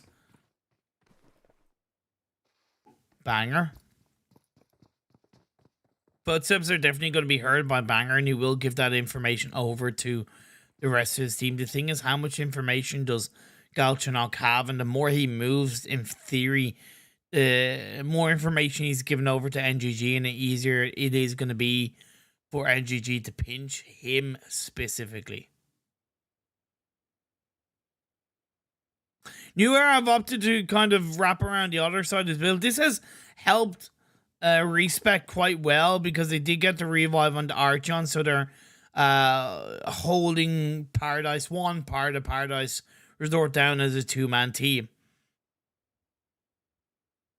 Trying to look over to see what else could be going on inside this game. I believe Dark Esports lost a couple of players at the hands of Inferno. Yeah, so it's just alone that's left standing. So good start coming out from the side of Influence Rage. After winning the last game, starting this game 3 with 3 kills is definitely a good showing of confidence. Much love to everybody in chat, especially those watching from Bangladesh, especially considering how late at night it is. Joy Bangla to all of you out there. Be the one, be a one. Talking about being the one, can NGG be the one to win out this fight against NGG? They're pushing in quite nicely. UBL is holding onto that area. Ben is going to push it in. Lovely pre-fire shots all above board. But Hiske is going to find Whammy on the side of NGG. But now Itachi is going to look on over. He's going to try and help his teammates quite nicely as he goes into FPP mode. Banger out in towards a more open area. He's going to look to try and wrap around while the rest of the NGG team look to really suppress New Era. Galchanok is still inside that compound. Now he goes onto the balcony. That's a bit risky, but he's going to try and find a little bit of information. Ben is going to get spotted out. He's going to get dropped to his knees. That's good from Galchanok, but is it going to be enough? He's down on low health. That has allowed Yasha to push in a little bit more forward. Banger and Itachi joining together somewhat.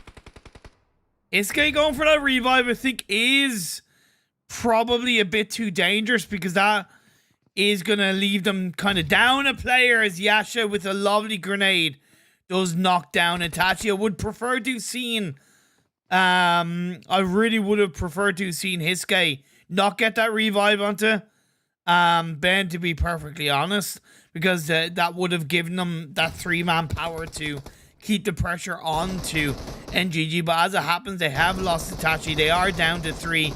Can UBL, followed by Yasha, followed by Wa, do a hell of a lot of work as Wa was revived up. Wham, should I say? And Hiske finds Galchanok. That's really good stuff. Wham is under a lot of pressure. Hiske is on a sliver of health, but at the end of the day, he has to do everything that he can. As a grenade is being cooked up by Banger, I think that's going to be recognized and is going to push back the members of New Era quite nicely. Wham finds the shots, nicely done. NGG, it's not over just yet, but UoL is going to get spot out. Wham is going to be able to pull off a first aid. Oh my god, on the other side of the balcony, goes for the jump shots. Prone's down on the underside. It's 2 against 1. Make that 3 against 1 as the drop shots are going to come on through. And it is going to be Hiske to pick things up and confirm that squad wipe on to the side of New Era. Good stuff from NGG. Phaser Clan also facing up against NAIX Congenials on the edge of Quarry. So let's move on over to that. They're trading the knocks, trading the blows. But who is going to be the one?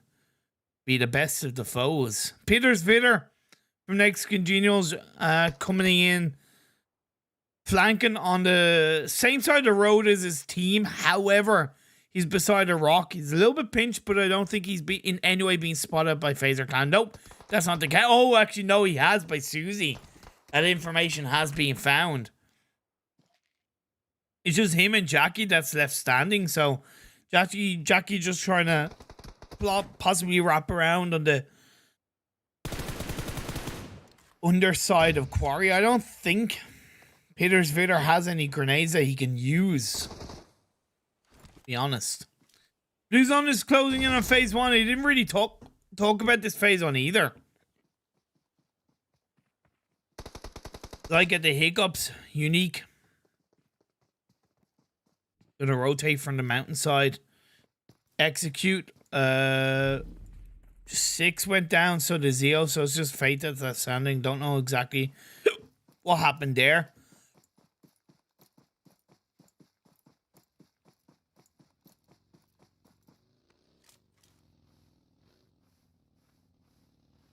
Let's see if I can stop my hiccups as phase 2 did spot up. It went down south. That's going to put a little bit more pressure as Payne is going to join in and look to take down NGG. My god, I have the hiccups.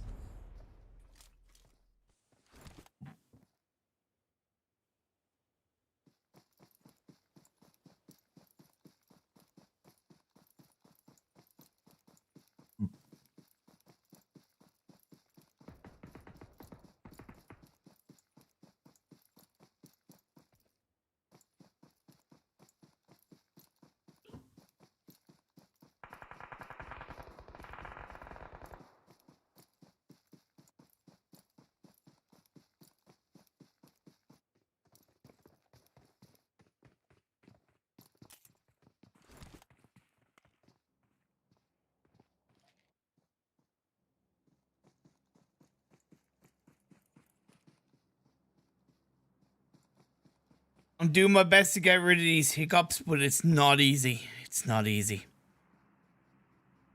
I'll tell you what's also not easy. That circle shift went quite heavily down south, so there is still a little bit of water in play. Unicorns of Love, who kept pretty closely to the coastline of the Southwest Island, has proved to make that worthwhile because of that easy circle shift along the coastline to pretty much come in, not quite in the center of the circle, but Bantai, which is pretty close to the center of the circle, held onto by zombies. Again, hiccups, oh my lord.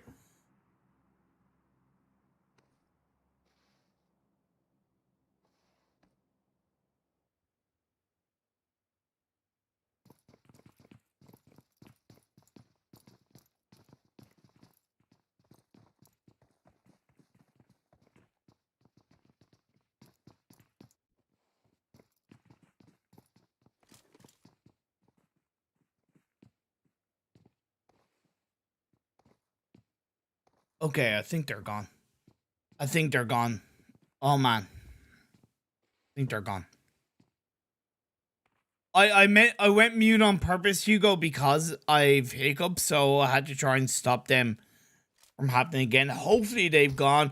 I've never had that while casting, actually. Very first time I've had that while casting. But Unicorns of Love, they're going to be put under pressure on the coastline by losing one of their players at the hands of Too Easy, and even a little bit of a third party from Unique. Actually, it's more of a Unique engagement, as Too Easy is more swimming with the fishes. Lovely. Oh! Mind actually knocks down his own teammate Analysis. That's a little bit of it feels bad, man. That's going to give a little bit of space for Savage X and hopefully time for him to join up with the rest of his team. I don't know if that's going to work out. He could still be pinched in that area, but at the end of the day, he does have backup support from both Agon and Fresh inside this area. All the while, the blue zone is creeping in. Qodex getting close to that bridge line area that is overlooking the mainland, where zombies are definitely waiting in the Camp Charlie train. I love the fact that Zombies has Zico on the other side, on the high ground of the coastline, just down south of Cave. It's given a lot of information to the rest of the team where they can stay inside Camp Charlie for now. But phase 3, where's it going to go? It's going to shift up north, baby. Quarry in play. Cave in play. Even a little bit of the Southwest Island in play, baby. So World of Wonders as a 4-man team. They have a lovely spread towards the center of the circle, but I would definitely recommend they look to join up as a 3-1-2-2 split, just to kind of make sure they can defend any kind of breaches that do come on through from multiple angles. Still a good spot from Immortals. Yeah, okay, it's a low ground, but they have a couple of compounds in play. It's a little bit similar for Warlords. However, they're much closer to the edge of a hill, so I would say actually their information up that hill is a little bit trickier, so they're definitely going to be more focused on towards the members of Immortals, while still being aware of a team being up the hill, which is indeed World of Wonders in this case. Zombies will have to look to move away from Camp Charlie. Unique actually full sending out around the bay, going on the edge of Camp Charlie. Credit where credit is due. It's worked out for them, but how heavy will it really work out for them? I don't get why Human of Zombies is okay, he's on the sniper tower. He's yet to really take those shots. I think actually he took a couple of shots on the Milky Way, but didn't get that knocked down. That will stop a little bit Milky Way pushing a bit aggressively, but however, Zico on the hills, like I said, his position is absolutely valuable and integral for his team, not only getting a good result, but even just winning out this team fight as a whole. Zala and Hamko do a great job of trying to stick together. Zeko does indeed confirm Frozen, so it's going to be a 4-3-3, albeit Human getting closer to the Camp Charlie area to support Hamko and Salah. Otherwise, it is going to be 3v2 inside this beautiful boot camp-esque compound. Poor man's boot camp, I call it. Because we tend not to see really too many fights. Salah's going really fairly out in the open, and I don't know how heavily that's going to work out for them. Indeed, Analysis is going to get found out off the back of Human wrapping around. Lovely play from Human as well. Mind is going to get knocked down. Great teamwork by Zombies as we just have Milky Way left standing for Unique. Really, really great play by Zombies. Now it's one player left standing. That is going to be it. Zombies doing a great job. But now Unicorns of Love are going to be pushing in from the back line. They do indeed find... No, actually, no, they haven't found Human because Human disengaged away from that sniper tower before he could get caught out. But now as he's on the side of the cliffside, I don't know if he's going to be able to support his team as Salah gets dropped to his knees. Fresh is going to be wrapping around. You also have the last player of Execute inside the blue zone of this phase 3. It's really not too hard to handle. Human opting to go on the other side just to try and get in towards the entryway of Camp Charlie to maybe join up with the rest of his team. One thing to think about though is Zico did get taken out, so that kind of hurts their kind of circle position. That is, wow, oh my lord, it's going to be a cave finish. Let me have a look. Are Phaser Clan inside cave? No, they're not. They're actually on top of cave. What about Dirty Dreamers? They're outside cave. Nobody opting to go inside cave. Man.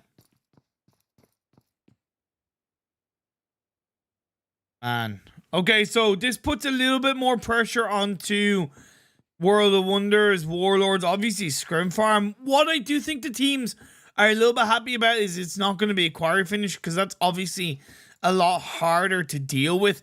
Qodex, I'm kind of surprised they left it so late to move in from the Southwest Island. I'm actually a little bit surprised that they're not opting to wrap around and come in to the mainland via Painan. But either way, we're going to see the last player, NAIX Congenials, be taken out. Agon is also doing a great job as well of getting a knockdown onto one of the zombies players, but they're going to have so many teams around him inside this bridge line that I don't know how heavily they're going to be able to deal with that. Fake gets taken out, so that's going to be the end of Execute. 13 teams left standing underneath the bridge. Fresh goes to try and swim across into the mainland, into the circle. Human and Salah doing a great job together of also joining through the water, and getting ahead of Unicorns of Love could be very important for them to surviving in the late game. And indeed, Agon is going to go down at the hands of Qodex. That late rotation from Qodex essentially actually proven worthwhile as they get a double kill onto both Agon and Savage X. They're still fresh left standing. And now as the tension turns up, Immortals is going to lose one at the hands of a QBU driven weight of Qodex. Like I said though, zombies inside the circle from the mainland looking to bridge camp, circle camp a number of these teams. Fresh made his way across, being the bridge troll, so to speak, for his side, being on the underpass.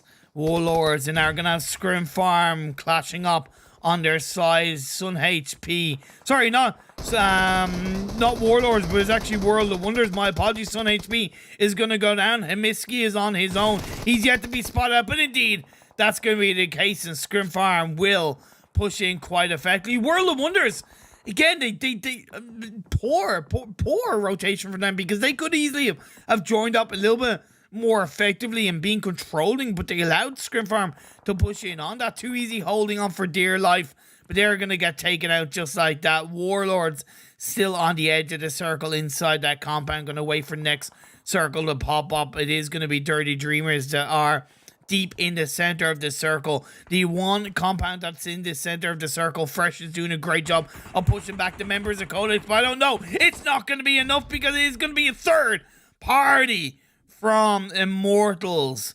Not before another kill was pushed onto by Fresher Unicorns of Love, so he did the best that he could. Phaser Clan, they're still up as a full squad. They Susie outside the circle, going to look to get information and obviously take out a couple of players in the back line. Qodex going to have Lucy pushed back and taken out by zombies, and Immortals going to try and once again third party this on the outside of the circle by the side of the bridge. Man, Qodex, Zarakiri has nowhere to run, nowhere to hide. Warlords doing a great job of pushing out. Now going to take the fight onto ScrimFarm. Spectre is knocked down. It's going to be the end of them.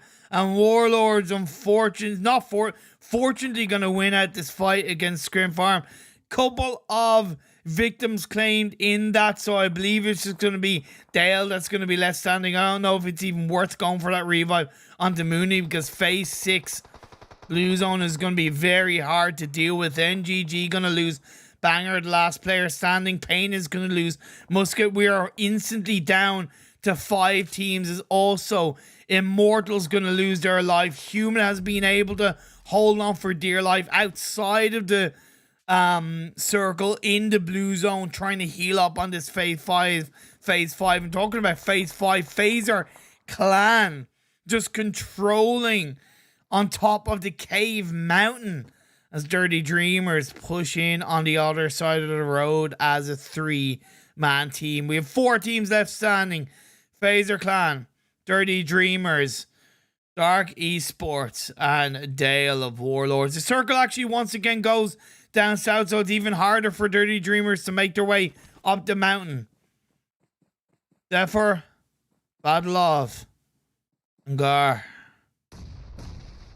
gonna have a tough task in front of them. I don't know if they can even wrap around on either side of this compound, because the members of Phaser Clan have all angles covered. Susie on the other side is stopping Dirty Dreamers, or will stop Dirty Dreamers from even wrapping around on the edge of this cave hill. Oh my god, you're actually going to go inside cave. Oh, of course that's pinching them because it might put them into the circle, but I don't know how heavily that's going to work out for them. I can respect that though. Desperate times calls for desperate measures, and Phaser Clan should definitely recognize that. One player of Dirty Dreamers will get taken out, which is Gar, and that kind of makes sense as he's the sacrificial lamb. We also lost the 2 solo players inside the blue zone. That was Zombies and Warlords, so it is indeed a 4v2 battle between Dirty Dreamers and Phaser Clan.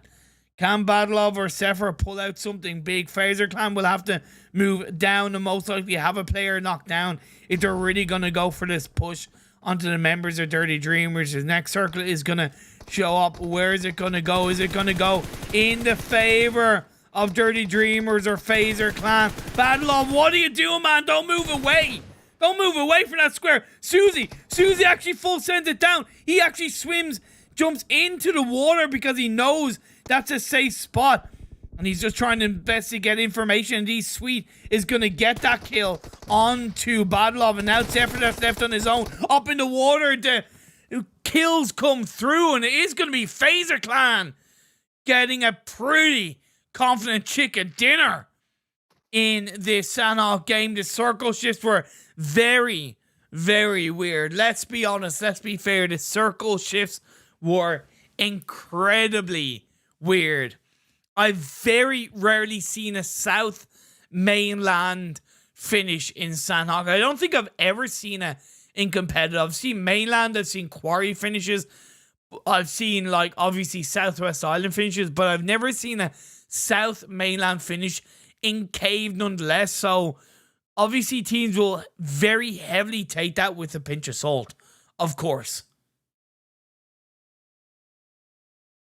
At the end of the day, I do think although Qodex benefited by taking out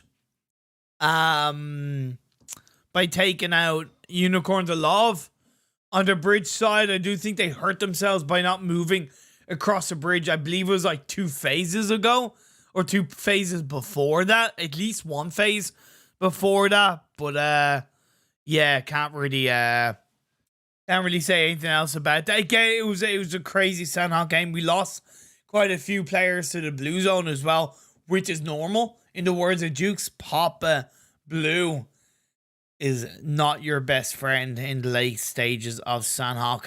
To close out, of course, to show you say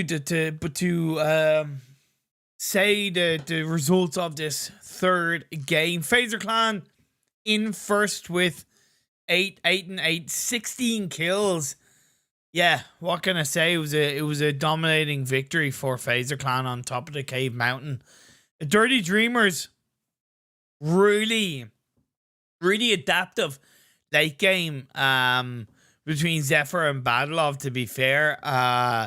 They also played a pretty solid central position. However, with only 1 kill, that kind of, even though they were in a compound that was like obviously low ground on the flat terrain of the road, I would say that maybe they weren't aggressive enough where they probably could have captured a couple of more kills. I don't know.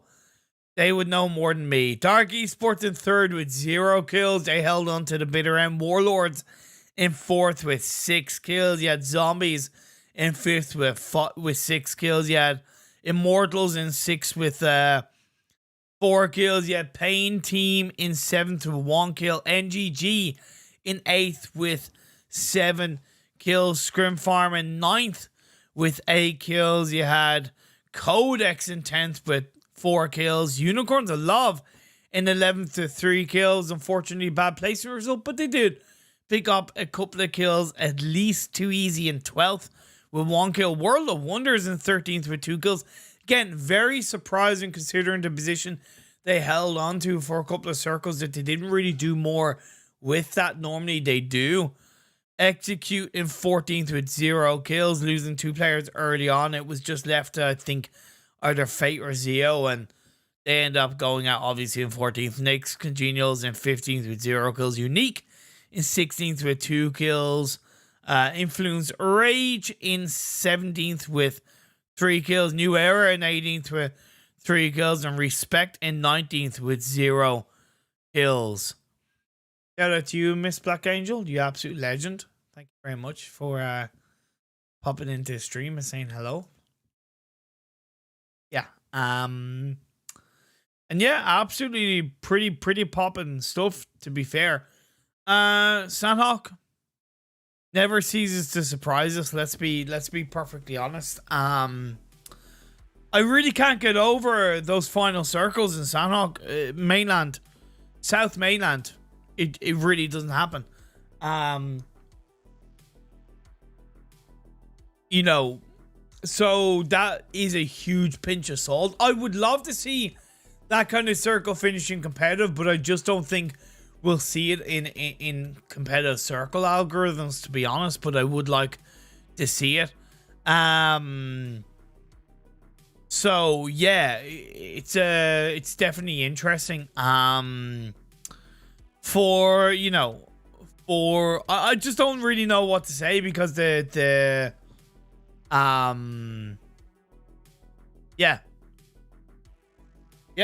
just don't really know what to say. The game was pretty interesting.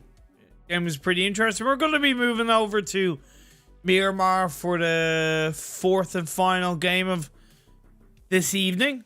So it's going to be pretty good.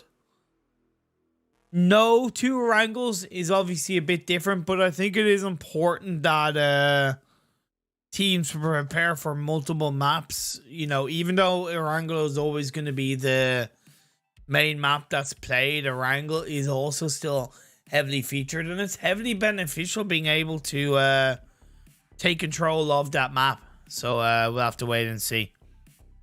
Are waiting for the room info for the 4th game of the day. Let me just obviously set the overlays for that, and we will know by that time when we will see the 4th game of the day. Thank you very much to everybody for tuning in over on Twitch and YouTube. If you're on Twitch and you like what you're seeing, I know there's not too many watching, feel free to give me a follow. If you're watching over on YouTube, feel free to give me a like and a subscribe.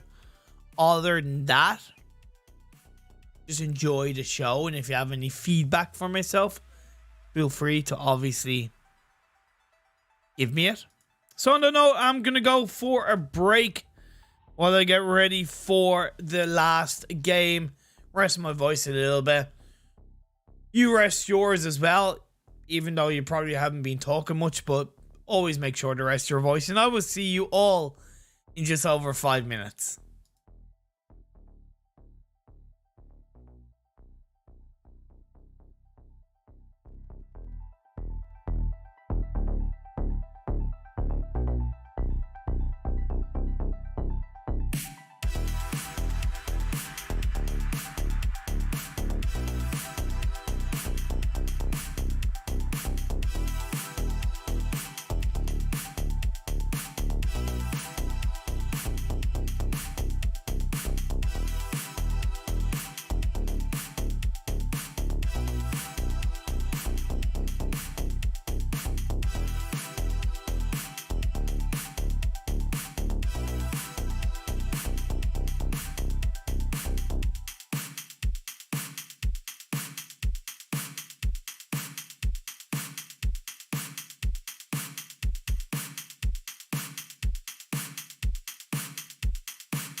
They like a man, they want to go home. By the way, who the hell gave me bits? Who the hell gave me bits? What the hell? Phoenix, did you give me bits over on Twitch? Seriously, bruh.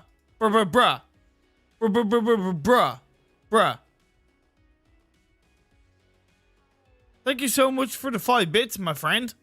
Super appreciated. Also, apparently, I owe somebody a dab as well, so I know. Cringe incoming. There you go. Yeah, cringe income. Yeah. I'm sorry, but it's Twitch rules. It's there. Twitch rules are there. But anyway, we're 3 games down. We're heading into a 4th game, the 4th and final game of tonight's scrims. We've had an Erangel, we've had a Sanhok, we have a Miramar. Well, actually, Erangel, Miramar, and Sanhok. Game 1 was won by Unicorns Love. Game 2 was won by Influence Rage, and Game 3 was won by Phaser Clan. Who will win Game 4? We are heading over to Miramar for the final game of the day, so I'm definitely looking forward to that one. We are just waiting for the final players to join before we get into this last game. I don't know why players take so long to join the room. God damn it, like, just join the room. Like, the room was meant to start at a certain time, and it's like, it was meant to start at 6 minutes past. It's now 9 minutes past, and now finally the room has just started. Bless their cotton socks. Bless their cotton socks. Oh my lord. Oh my lord. Oh my lord. Oh my lord.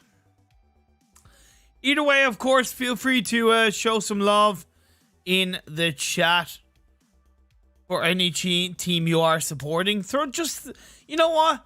Just throw something positive in chat. Just say something positive in chat. Why not? Because we need more positivity in this world. There's too much negativity going on. You know, it's good to be positive. You know, if you're positive, then either way. Miss Black Angel, are you being toxic in my chat as a mod? Hope not. You know, I hope you are, to be fair. But anyway, we're going to be getting into the 4th and final game fairly soon indeed. Yeah, let's take this show on the road, my friends.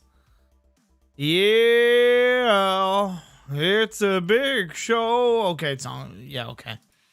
4th and final game, Miramar, baby.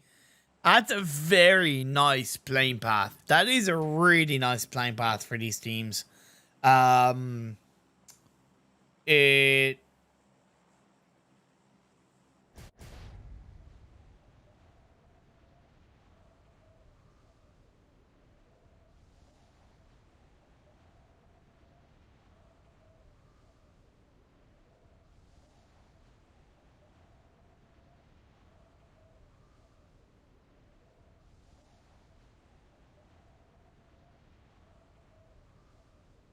Anyway, I've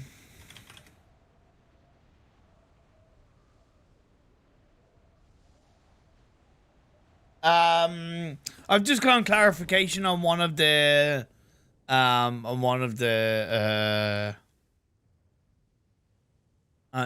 players' names, but either way, welcome to the family. Welcome to the game. Welcome to everything that's going on. We're into this Miramar game. I'm capping quite hard. We have 2 teams dropping down in Valdemar. That is too easy, followed by the one and only Warlords. So who's going to win that juicy little battle? It seems like Warlords have overall dropped a bit better together. Dale and Sans aren't super duper close to each other. They're still trying to loot up, but Fury and Tiga are going to move into the same building as Sans, so I expect that push to come on through as up the stairs Sans is. He does have an AKM that he's going to be able to utilize. Can Dale find that off angle, or even can one of the other Warlords players find the off angle? You have Backfire across the road as well.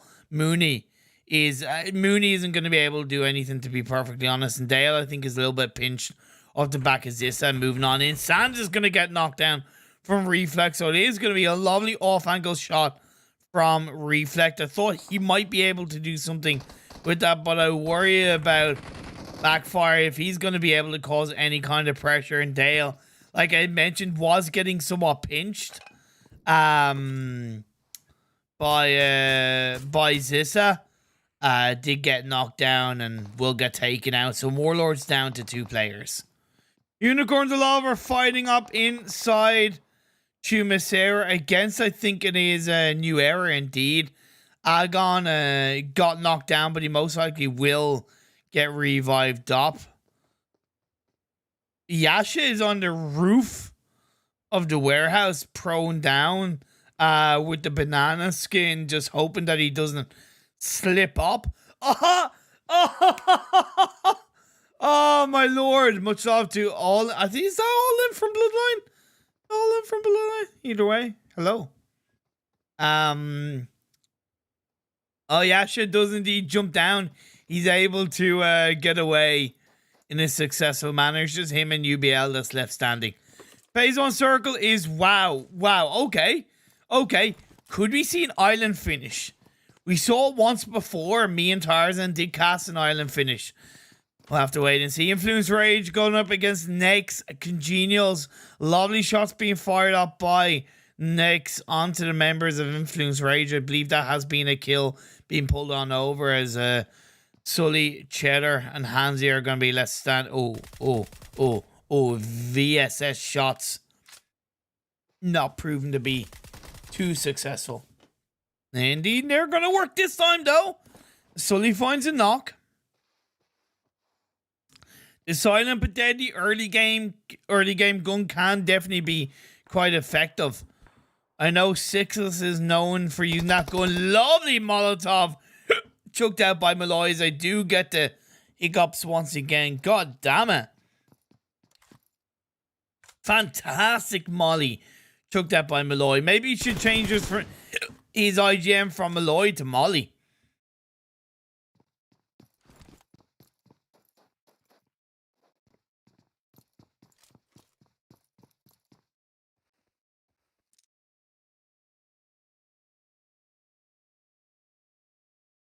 Sorry, I just had to mute for a sec as I tried to fix my hiccups once again. Obviously, it's going to be a tricky rotation for the teams on the western side of the map. Easier for Unicorns Alive and New Era along with Qodex, who are getting pretty close to clashing with Immortals. And then I will exchange it over to this fight between Influence Rage and NAIX Congenials. NAIX Congenials getting victimized pretty nicely, even considering Influence Rage lost 2 players. But it is going to be this 1v1 on the church between Pitters, Vitter, and Hansley.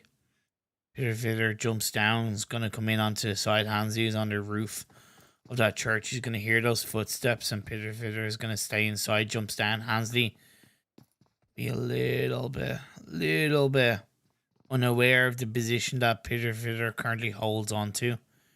He's staying on the stairs though. Vitter, I believe, takes a couple of shots onto other members of Influence Rage. It's going to be Cheddar joining up with Hansley to try and help put more pressure onto Vitter. Vitter, in the meantime, is able to jump across onto the other side of the wall. I think it was a bad idea that he chucked up a smoke grenade, because I think that was a bigger sign of where he was than not throwing up a smoke at all. But at the end of the day, it works out in his favor as Hansley took the bait. Vitter did move away and got that knockdown onto Hansley, and now as Vitamin is going to join up with him, let's see if they can bring the Vitamin C, the Vitamin D, the Vitamin E, and all the multivitamins to the fight against Influence Rage.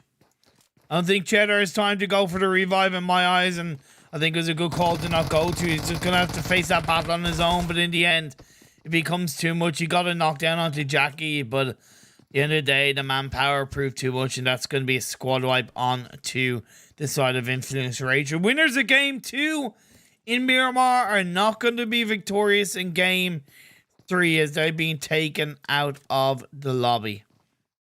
Unicorns Alive did get a knockdown onto Yasha earlier on, but he was revived up by UoL. Dark Esports now rotating from the Monte Nuevo area into the main road. They're kind of stopping close by to refuel the vehicle. Okay, that's always important.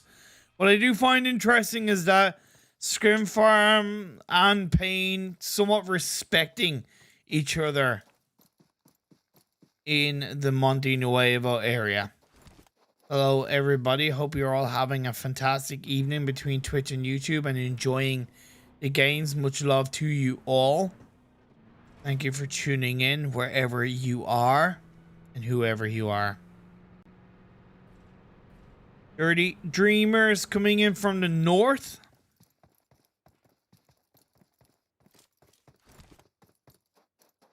And we have seen Fresh go down at the hands of one of the New Era players, UoL. I don't know if he's going to be able to get revived up because he's crossed the road from the rest of his team. Dark Esports finds another knockdown onto Savage X. Gonna be a confirmation. It's gonna leave pretty much Ked on his own, and Dark Esports is somewhat gonna pay off with the fact that they did not push too heavily forward into the circle. They're gonna sniff the opportunity to go for the fight onto Unicorns Love off the back of that knockdown onto Savage X, and New Era also gonna benefit from that as well after taking down Fresh. Gonna loot up his victim, take what he can, and then move on closer to across the road. Gotta make sure that they don't move across too early. They are just looking to third party. This is alone gets a lovely knockdown off a cheeker grenade onto Ted and leaves Savage X on his own, and just like that, wow.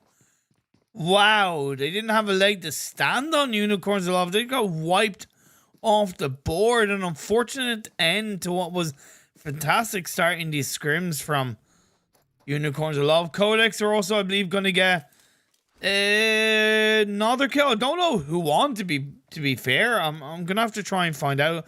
Was it? Yeah, it was Warlords, actually. They took out Warlords. Yeah, Warlords got finished off. Yeah, and actually Too Easy have been taken out as well. Maybe it was Too Easy, actually. Maybe it was Too Easy that Qodex finished off, because Warlords, I think, got taken out by Too Easy, and then the remaining of Too Easy got taken out by Qodex. So that chain reaction is unique. It's going to get pretty damn close on the rotation northwest side to NAIX Congenials. Two CIS-based teams as Vitamin is going to try and take a couple of shots. He's going to get suppressed up off the back of getting a knockdown onto mine. It's going to be too much because Announce is going to come in and he's going to take out Vitamin just like that while getting the revive onto his teammate, Fitter. Nowhere really near, although he's coming in on the back line. He might be able to get those supporting shots off. His Milky Way is just going to throw himself in the minivan and is going to reposition away. He's going to look for Malloy. Jackie and Malloy doing everything that they can. Mind was knocked down, I believe, for a second time off a Molotov, if I'm not mistaken, or maybe it's just a general knockdown, and now the smokes are being thrown out. It is so important for Milky Way to do everything in his power to stop NAIX Congenials from pushing more forward and pinching both Analysis and Mind. What does worry me is that there could be another team coming on in, and I wish Frozen would come a little bit closer. He kind of is, but is it not going to be before the damage is being done onto his team as Fitter does find a kill? Revenge is served quite sweetly in Miramar for NAIX Congenials onto Unique. And now is Mind, and oh my god, Mind and now it's just moving in with that vehicle as a duo. Going to be on the same side as Frozen, so they can hopefully be provided with that level of support. However, there are two players from NAIX Congenials in the backline angle as Fitter is trying to heal up. Molotov being thrown out, but it's not in the right direction. Frozen angled on the side. That knockdown comes on through. Great return. Great turnaround overall by Unique as they sent themselves forward. NAIX Congenials maybe being a little bit too passive between Jackie and NAIX to dip over that hill that they held onto, that they have held onto for quite a while. Phase 2 does spot up and it does stay over to the eastern side of the map. And once again, we could have an island finish. It's in the thoughts, it's in the plans, and we do see zombies going up against Execute. So I'm going to switch on over to that fight.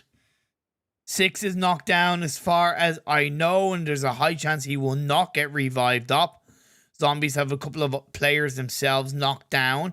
NAIX Congenials going to dip away, so Salah is going to be distracted by NAIX Congenials, giving Execute a chance to stay in this game. But NAIX Congenials just going to go past all of these teams and go, yeah, you can fight amongst each other. I'm just going to go past you into the circle. Uneven, going to try and do something from his angle. Maybe go for the revive onto Sixless. Yes, that's going to come successful, but can his teammates hold on to the pressure that's being put under from the members of Zombies?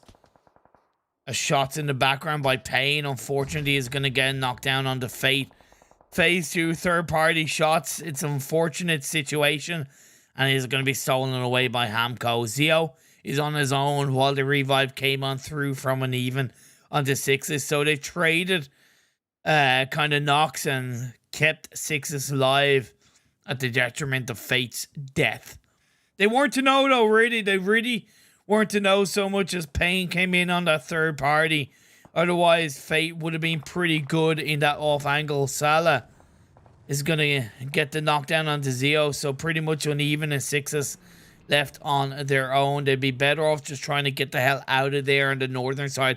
Wrap around the north of Al-Azhar and coming into the circle that way would be way more beneficial than staying where they are. But I don't know if they can at this stage.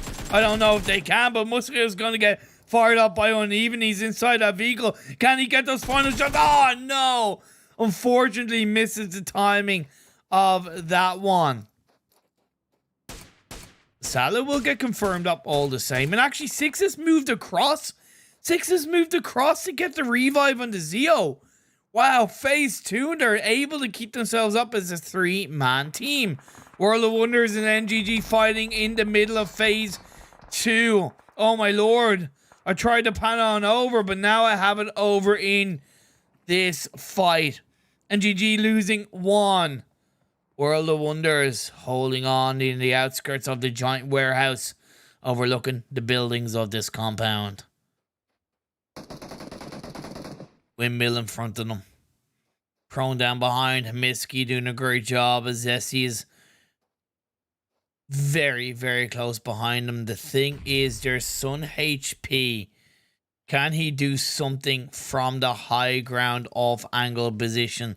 His teammate Hamisky getting dropped to his knees with a fantastic grenade. So now it's left his Zessie pretty much on his own as a 3-man team of NGG look to wrap around. If the bait from Zessie can pull something off to allow Sun HP to do something from the high ground, could be very valuable. That's why Zessie is just trying to move away. But as he moves away, he's getting dinked up and he's on just 2 health right now as NGG is looking for him. Banger is angry and he's going to look to try and turn Zessie into bangers and mash. As the pressure is being put under, he's stopping that healing off from coming on through, and indeed he finds that knockdown. Sun HP taking a little bit too long to get to this fight, and all the while maybe he would have been better off just moving away to be the solo player for himself. But in the end, he's going to get taken out and NGG get a successful fight on the World of Wonders. As in phase 3 did shift on over to the western side, NGG hold on to the dead center of this circle. Dirty Dreamers on the high ground to the north of Impala, looking a lot of these teams that will have to move in to the circle from either the north or the south.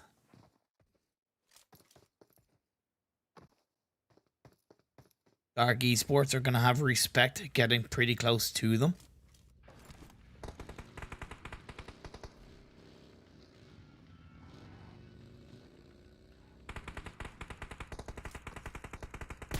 Shots are being fired up by Dark Esports, but they are letting Rexpect to go across the hills, stopping by the tractor. Oh, a car 98.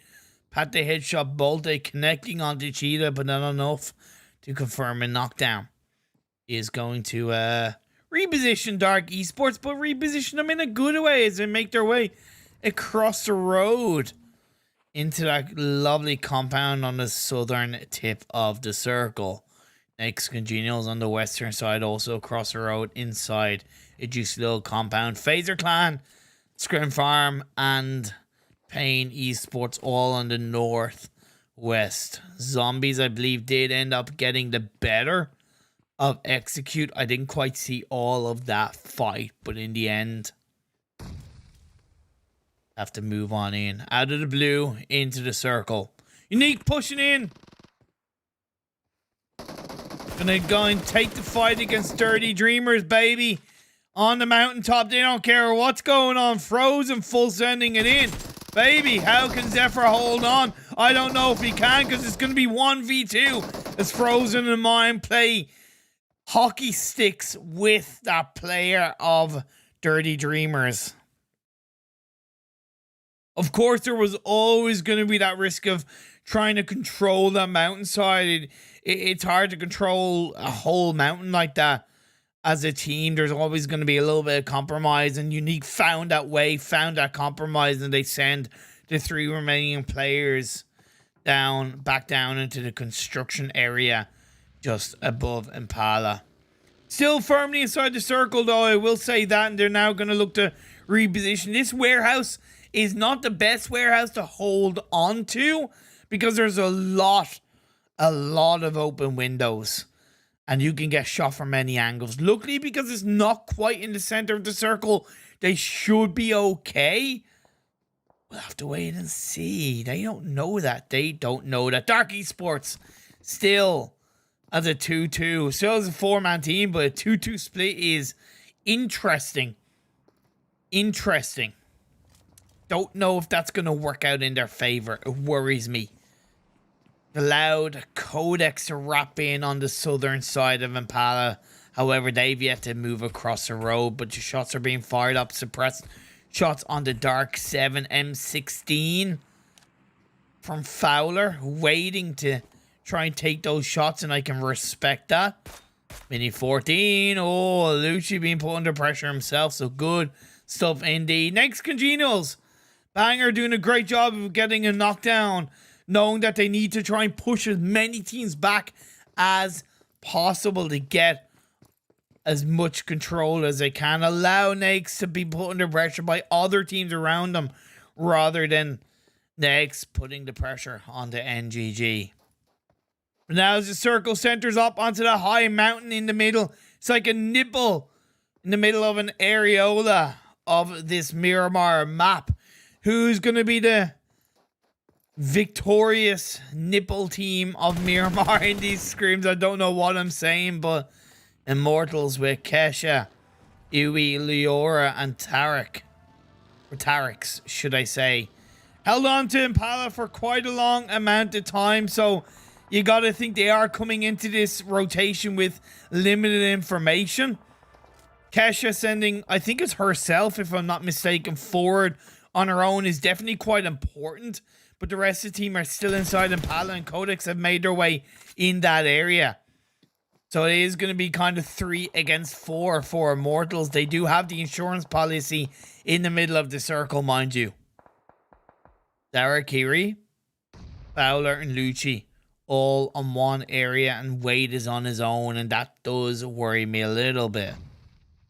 NAIX and ScrimFarm, I did say what NGG were trying to do, and that's exactly what they wanted. NAIX and ScrimFarm are fighting against each other, but at the end of the day, it's ScrimFarm that is coming out on top so far. Jackie's the last player standing.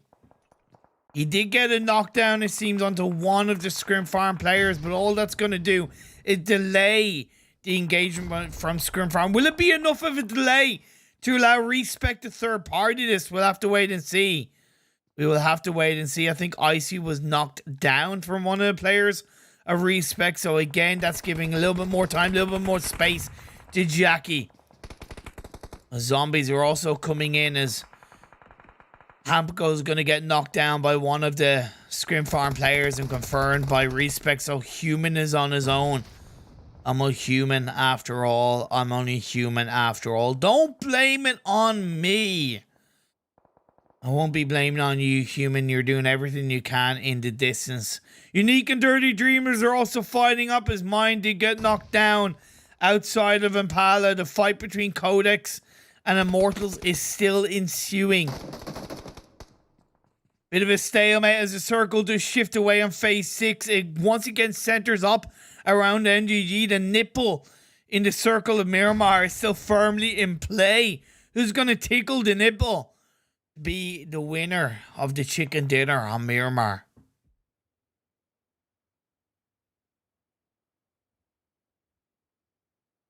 Time's ticking down, my friends. Rexpect being put under pressure, but at the end of the day, they do still have 2 players up. Morteza and Jekyll. They are separated. Dark Esports kind of overtaking the position that Rexpect had for quite a while. Hiske turns around and gets a knockdown on the Icy. Alone is going to go closer to the members of ScrimFarm. The spread from Dark Esports is pretty valiant. However, they're yet to get inside the circle. Morteza is prone down, and I don't know if Dark Esports have the information, but in the end, the smoke is going to be thrown up by Alone, and actually Alone, Shorty should have seen that. Shorty should have seen the smoke. I don't know if he threw out the smoke. I don't think he did. So Shorty would have seen the smoke, but he didn't. He went forward, and Morteza catches him out. A little bit of an F in the chat, my friends. A little bit of an F in the chat. As Unique and Dirty Dreamers are going to clash up. Debrov going to try and get revived up by Nijar. I told you Spearhouse was tricky to play around, but indeed they're trying to hold on to it for now. And Alice is knocked down, so Frozen is the last player standing for Unique. Up the stairs he goes. He's been somewhat third-partied by, I believe, it is the side of Pain. But on the side of the stairs, he is able to... No, not quite pull off that revive. No, yeah, he did pull off that revive. However, another grenade by Bad Love will knock down Analysis once again. Time's ticking down. Blue Zone's closing in. Nijar and Bad Love have to do everything they can to close out this engagement if they're going to, in any way, shape, or form, find a space inside this circle. 2 med kits for Frozen as he cooks up a grenade. He has to cook this one. He has to try and get a heal off. Indeed, no, he's going to look for the first aid first. Phase 6 is going to hit, and that blue zone damage is going to be ever harder to deal with. Both of these teams are pretty much going to be victimized by the blue zone. Immortals on the other side are going to get gate kept by a very valiant nipple holding Qodex Esports. The tickle comes on through, and Iwi is the last one up. Unless the revive can be pulled on through into Tarex. Indeed, that's the case. But Qodex, can they hold on to their controlling position on this high ground? Because it's not in the center of the circle, it should be worthwhile for them to hold on to this position. NGG are for the first time outside the circle, so they have to try and move in. ScrimFarm have been successfully able to get in on the open area inside the circle as the center of this phase 6's Banger finds Amvern of Lacanostra Fire playing for Pain team in this game. The high ground proving to be very worthwhile for NGG. However, as the refrag came on through, Hiske is going to get the revive on to Banger. Oh, baby, this is close. We still have 6 teams, 18 players. That's an average of 3 players per team, if I'm not mistaken.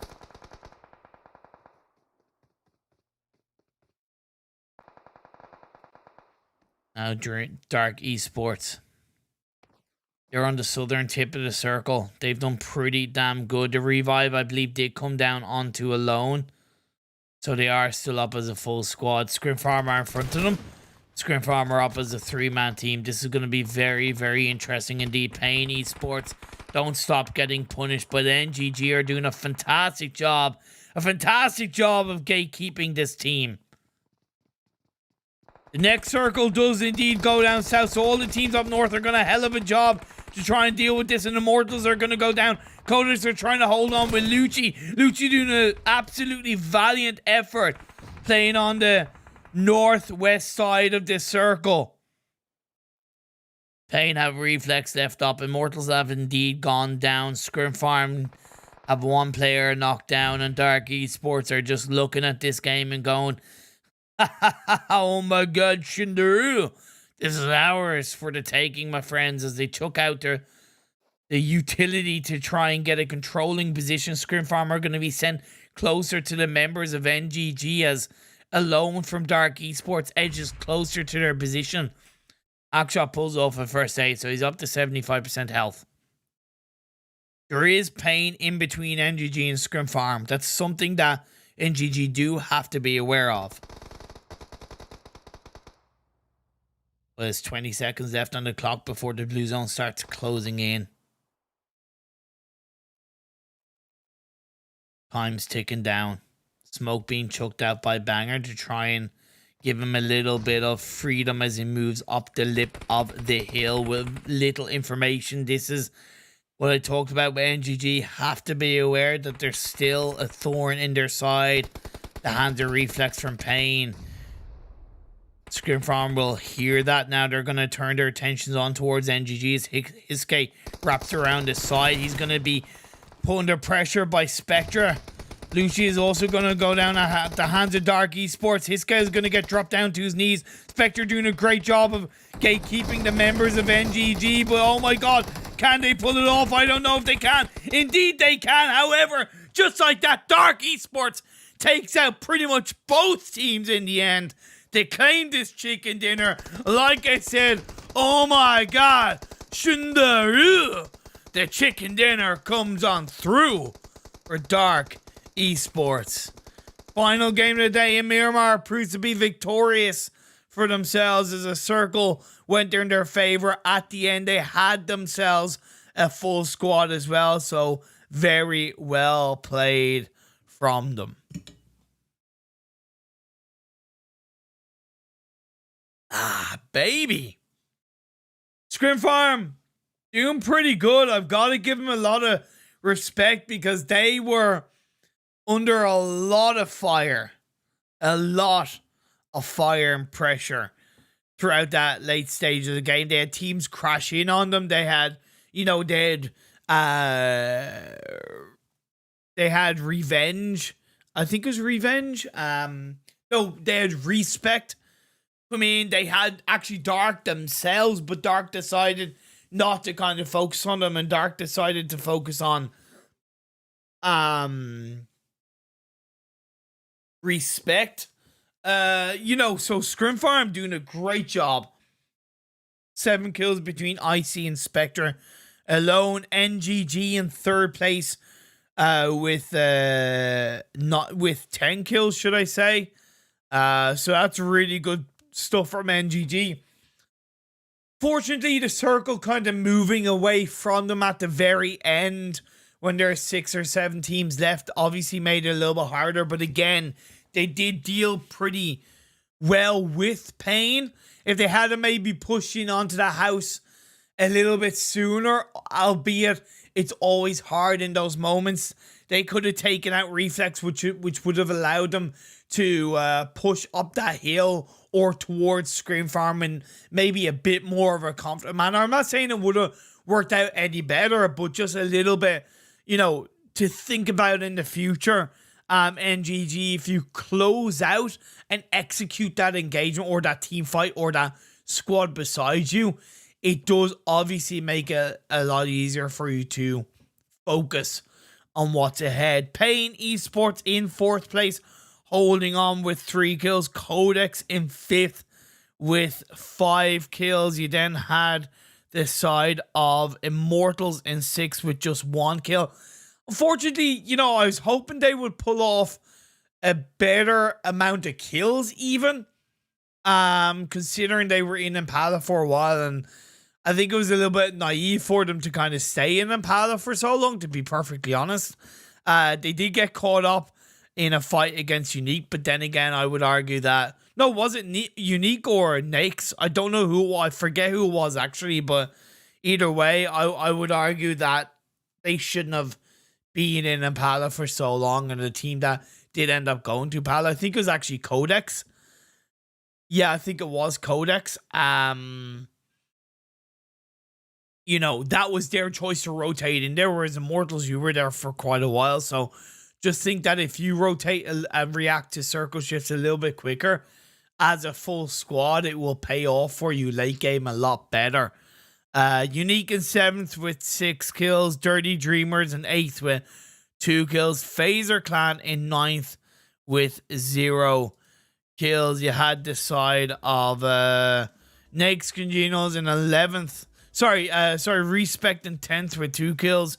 NAIX Congenials in 11th with 5 kills. Zombies in 12th with 4 kills. World of Wonder in 13th with 1 kill. New Era in 14th with 2 kills. Execute in 15th with 2 kills. Too Easy in 16th with 4 kills. Unicorns of Love in 17th with 2 kills.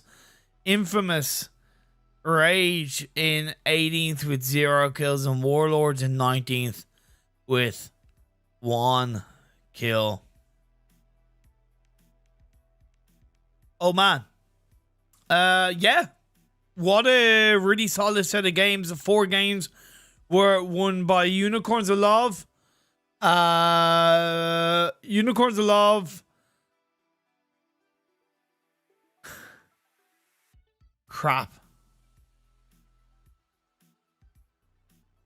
I think it's Unicorns of Love, somebody else, Phaser Clan, and oh yeah, Unicorns of Love, Influence Rage, Phaser Clan, and Dark Esports. My memory is so bad, that's why I write everything down when it comes to results and stuff, but I didn't this time. But either way, those are your 4 winners for tonight's scrims. My name is ImPERium, and I've been streaming these Hate Pro scrims. The Discord link for the Hate server if you do want to join it, and if your team is looking to participate in these pro scrims and you're a tier 1 team, you can join the server and inquire about it. Please don't hesitate to give me a like, subscribe, and a little bit of a follow however you're watching the stream. And once again, thank you so much to everybody for tuning in. On that note, stay safe, stay awesome, look after yourselves, and I'll see you all next time.